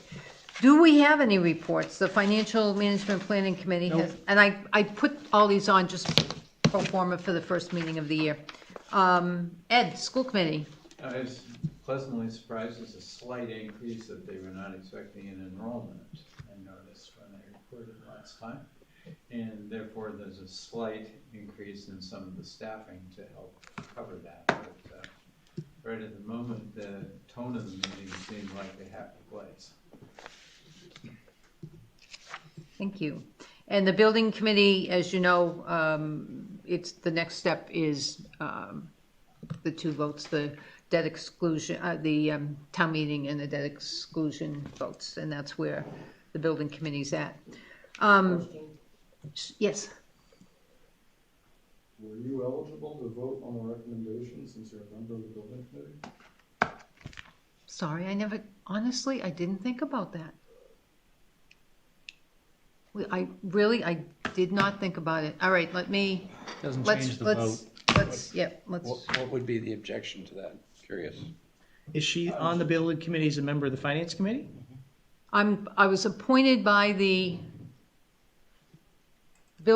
school committee to represent Spencer Finance Committee. Yeah. All right, so. What was the issue, though? I'm just making the assumption that Chris abstained because he's a school committee member. That's correct. So So there might be a conflict of interest? potentially, I don't see it. Just didn't even think about it. If you can be on both committees. It's not under me. Yeah.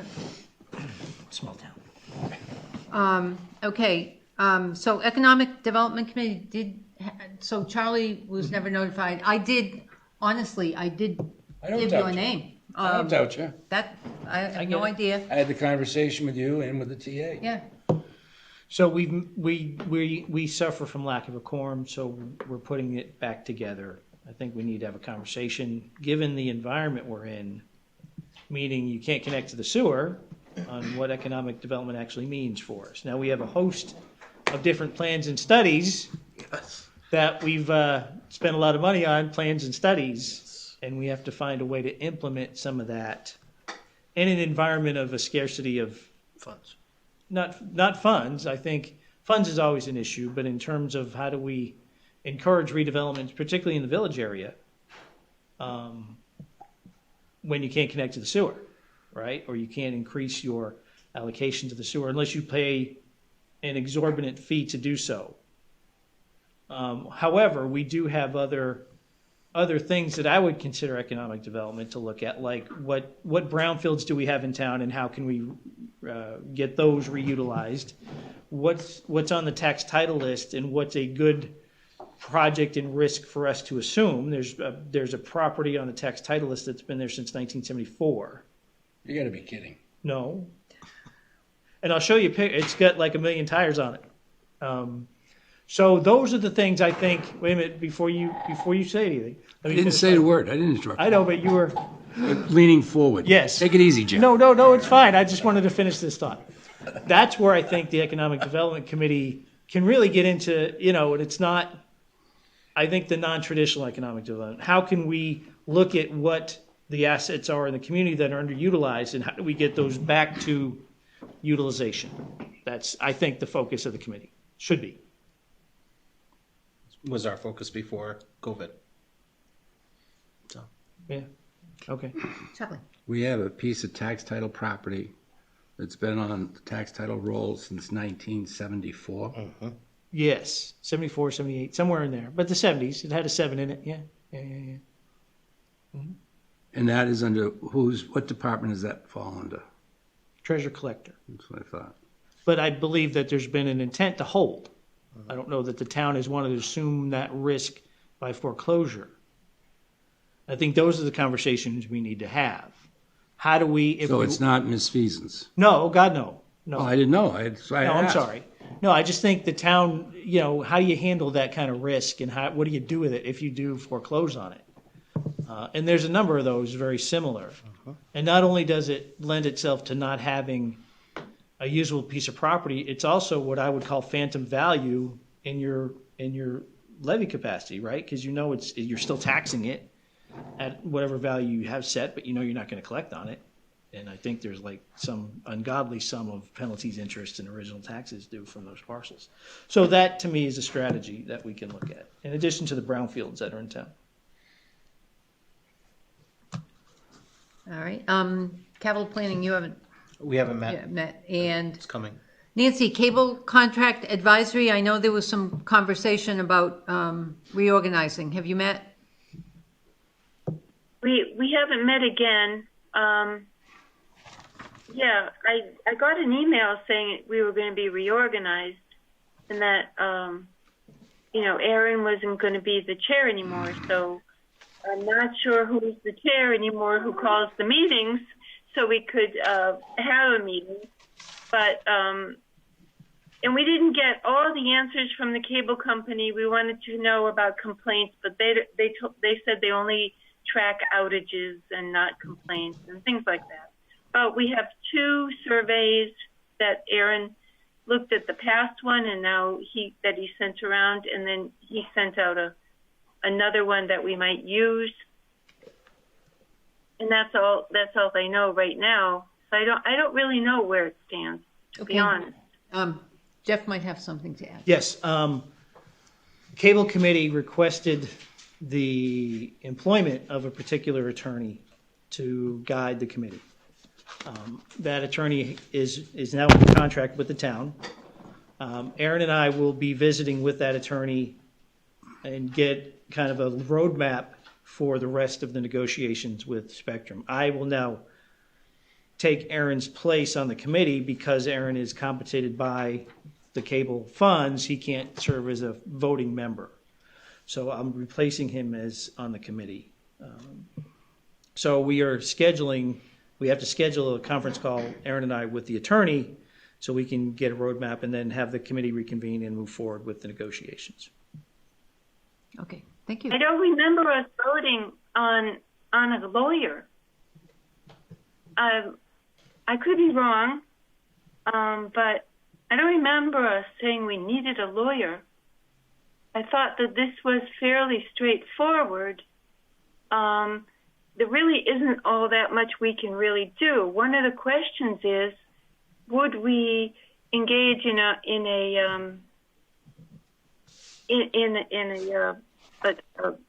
deal with the cable company for 5 years or 10 years? Because, cable is having a bit of a problem. I know that we dropped the TV, or we tried to drop it. My husband called them and they said, "Oh, we can lower your bill by $60. I mean, it just seems like at a whim, they lower the bill or they raise the bill. But I don't know what their thing is. But, I think they're having not financial troubles, but just a lot of people wondering if cable TV is really worth the amount of money. So, is it going to be even worse in 10 years? So do we want a 10-year contract? I thought that was one of the major questions that the committee was supposed to look at and determine. And then to get there, we were going to put out a survey and then hold a public hearing. So that's where I thought we were in the process, not with lawyers and things yet. If we even needed one, I don't know. But I don't remember even discussing lawyers at the last meeting. I could be wrong. The message I got from a representative of the cable committee was that they requested a specific attorney who had a tremendous experience in negotiating cable contracts, and the board has retained that service. We'd had the same firm in negotiating other contracts in the past, too. But to Nancy's point, there will be a public hearing, there will be all those surveys and all those good things, and it will be a challenge to not understanding where cable TV will go versus streaming versus everything else. Right.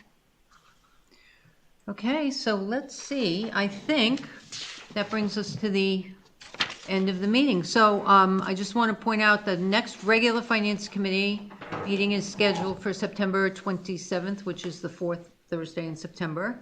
Special town meeting in Spencer is September 14, 2022, to act upon the one warrant article. And just 2 notes, it starts at 7 o'clock, and it will be in the David Party High School gymnasium, which is a bigger venue than upstairs in the Great Hall. So again, special town meeting, September 14, 2022, 7 p.m. in the David Party High School gymnasium.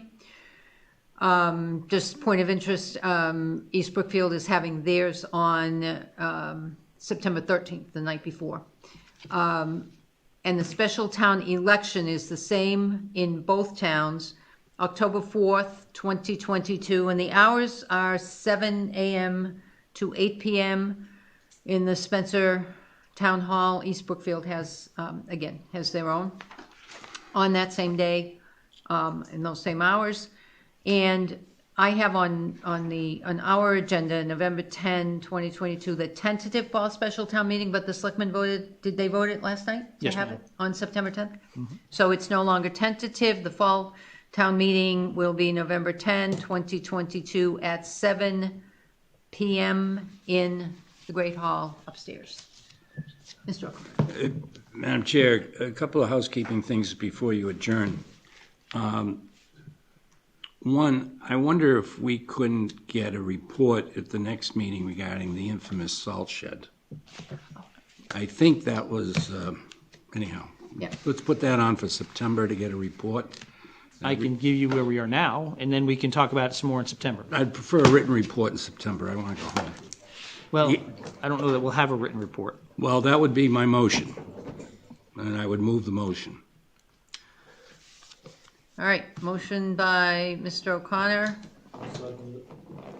Was that Jonathan? Yep. For a written report on the salt shed in September? Okay. Any further discussion? Discussion on that. I believe The town administrator did say at a previous meeting that maybe it's out getting redesigned and looking at it. Yes, we've Correct. engaged the architect and tasked him with coming up with plans for different sizes and different building materials. And that's what we have. That's fine, just give us that in a written report. So That's all I'm asking. by then. Sure. All right. Any further discussion? Okay, roll call vote. Jonathan? Chris Woodbury? Aye, but, excuse me, just point of rule, only because Jeff knows I'm this way. If it's not on a discussion, can we vote on it? I'll provide a written report Because basically it's saying not on we've the asked the agenda? architect for Agenda, some- yeah. from options. Well, that'll bring up my next issue. You know, I think members of the committee should be free to bring an item in if it's something that it occurs to them, rather than have a whole bunch of emails that come close to the open meeting law. They don't violate it, but they come close. So I would prefer to have the openness of being able to come in. I'm not looking for something done tonight. I'm just putting something out there to see in the future. So, Can we do like the selectman does, board comments or staff comments? Right. Or Other business. that, other things? Because that can get a discussion, we can put it on a future agenda. lacking that, that's what I did tonight. Yeah. So, sure, and my only thought with that is that if people bring things in, there may not be answers. If people don't ahead of time, it's Let me just repeat raising- again, It's I'm just just- raising points. I'm just asking for it to come in the future. Yep, sure. All right, I mean, you sent out an email saying any specific questions should be forwarded in advance. I think that enters a slippery slope in the public meeting, that we should have the ability to do it as a body. We don't have individual powers. So as part of the body, I'm asking the question, in the future, could we get a report on the salt shed? That's all. Sure, and And if it's as short as that, as Jeff just said it is, I have no problems with it. But I want to start seeing some of these things on the record, and there's not. And my the only reason I put it out in advance was in case information needed to be gathered, that the information would be there. But at when the we meeting. start doing that in a draft agenda and in a final agenda, it can become a deliberation. And that's where the public meeting law kicks in. It can become, and not that it is, but it comes very close to that edge. Here's a question. Well, but the questions should not be reply all questions. They, if people want information, like you do on the salt shed. And I'm sorry, I flat out forgot. Well, here's a question, and I want to come back to me. So I guess I would just ask Jeff when he thinks the report would be properly done. We can put it on the agenda for September, but if he doesn't have the quotes and everything yet, Well, I won't have quotes, I won't have anything. I don't know, because my one guy that's working on that is also working on every other public works project we have. So, And for that reason, we shouldn't ask the question? no, you should. I think it's a fair question, and I can give you where we are today. That's all I'm saying. That in September, see, someone at some point gave a report, I guess verbally, that the state required this action, and we don't have anything in writing. Well, that was negated during this year's capital improvement I process agree. and the finance committee process. But a lot of people had voted for something based on that predicate. And all I'm saying is we need to deal with public records. That's all. If you want to continue the vote, Madam Chair, I have a second issue to bring up. Okay, I'm sorry. All right, so the vote. Go ahead. Let's see. Chris. I forget. Chris. Aye. Charlie. Aye. Paul. Aye. Bill. against. It's Pro. Nay. Thank you, Nancy. Okay, and Nancy said no, and Virginia? Aye. Okay, and the chair votes no. Did you get the numbers? What did Virginia have? Virginia said aye. Aye, Yep. so 6, Okay. The last time 6 I to had- 4. The last time I had, Madam Chair, again on housekeeping, I know there's a great deal of federal resources available to the localities, and some localities, perhaps even some people here, are wondering how to spend all these resources. I had occasion to call last week to get a number of COVID test kits because of a large group at my house, and the health department was most courteous. And I said, can you just mail them out to me? Oh, you have to come and pick them up.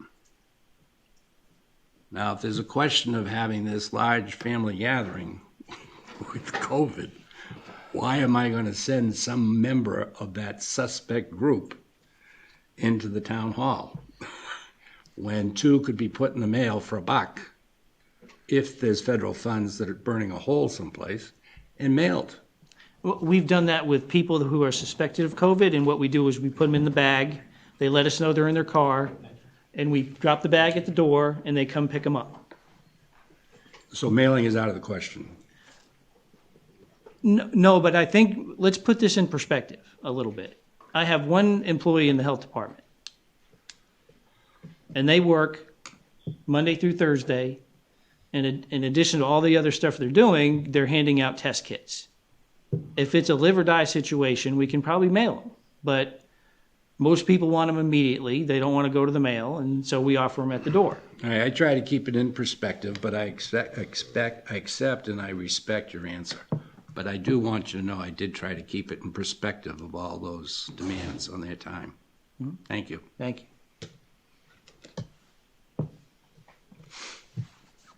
Okay. So we're finished with the agenda, and would somebody care to make? So moved. Thank you.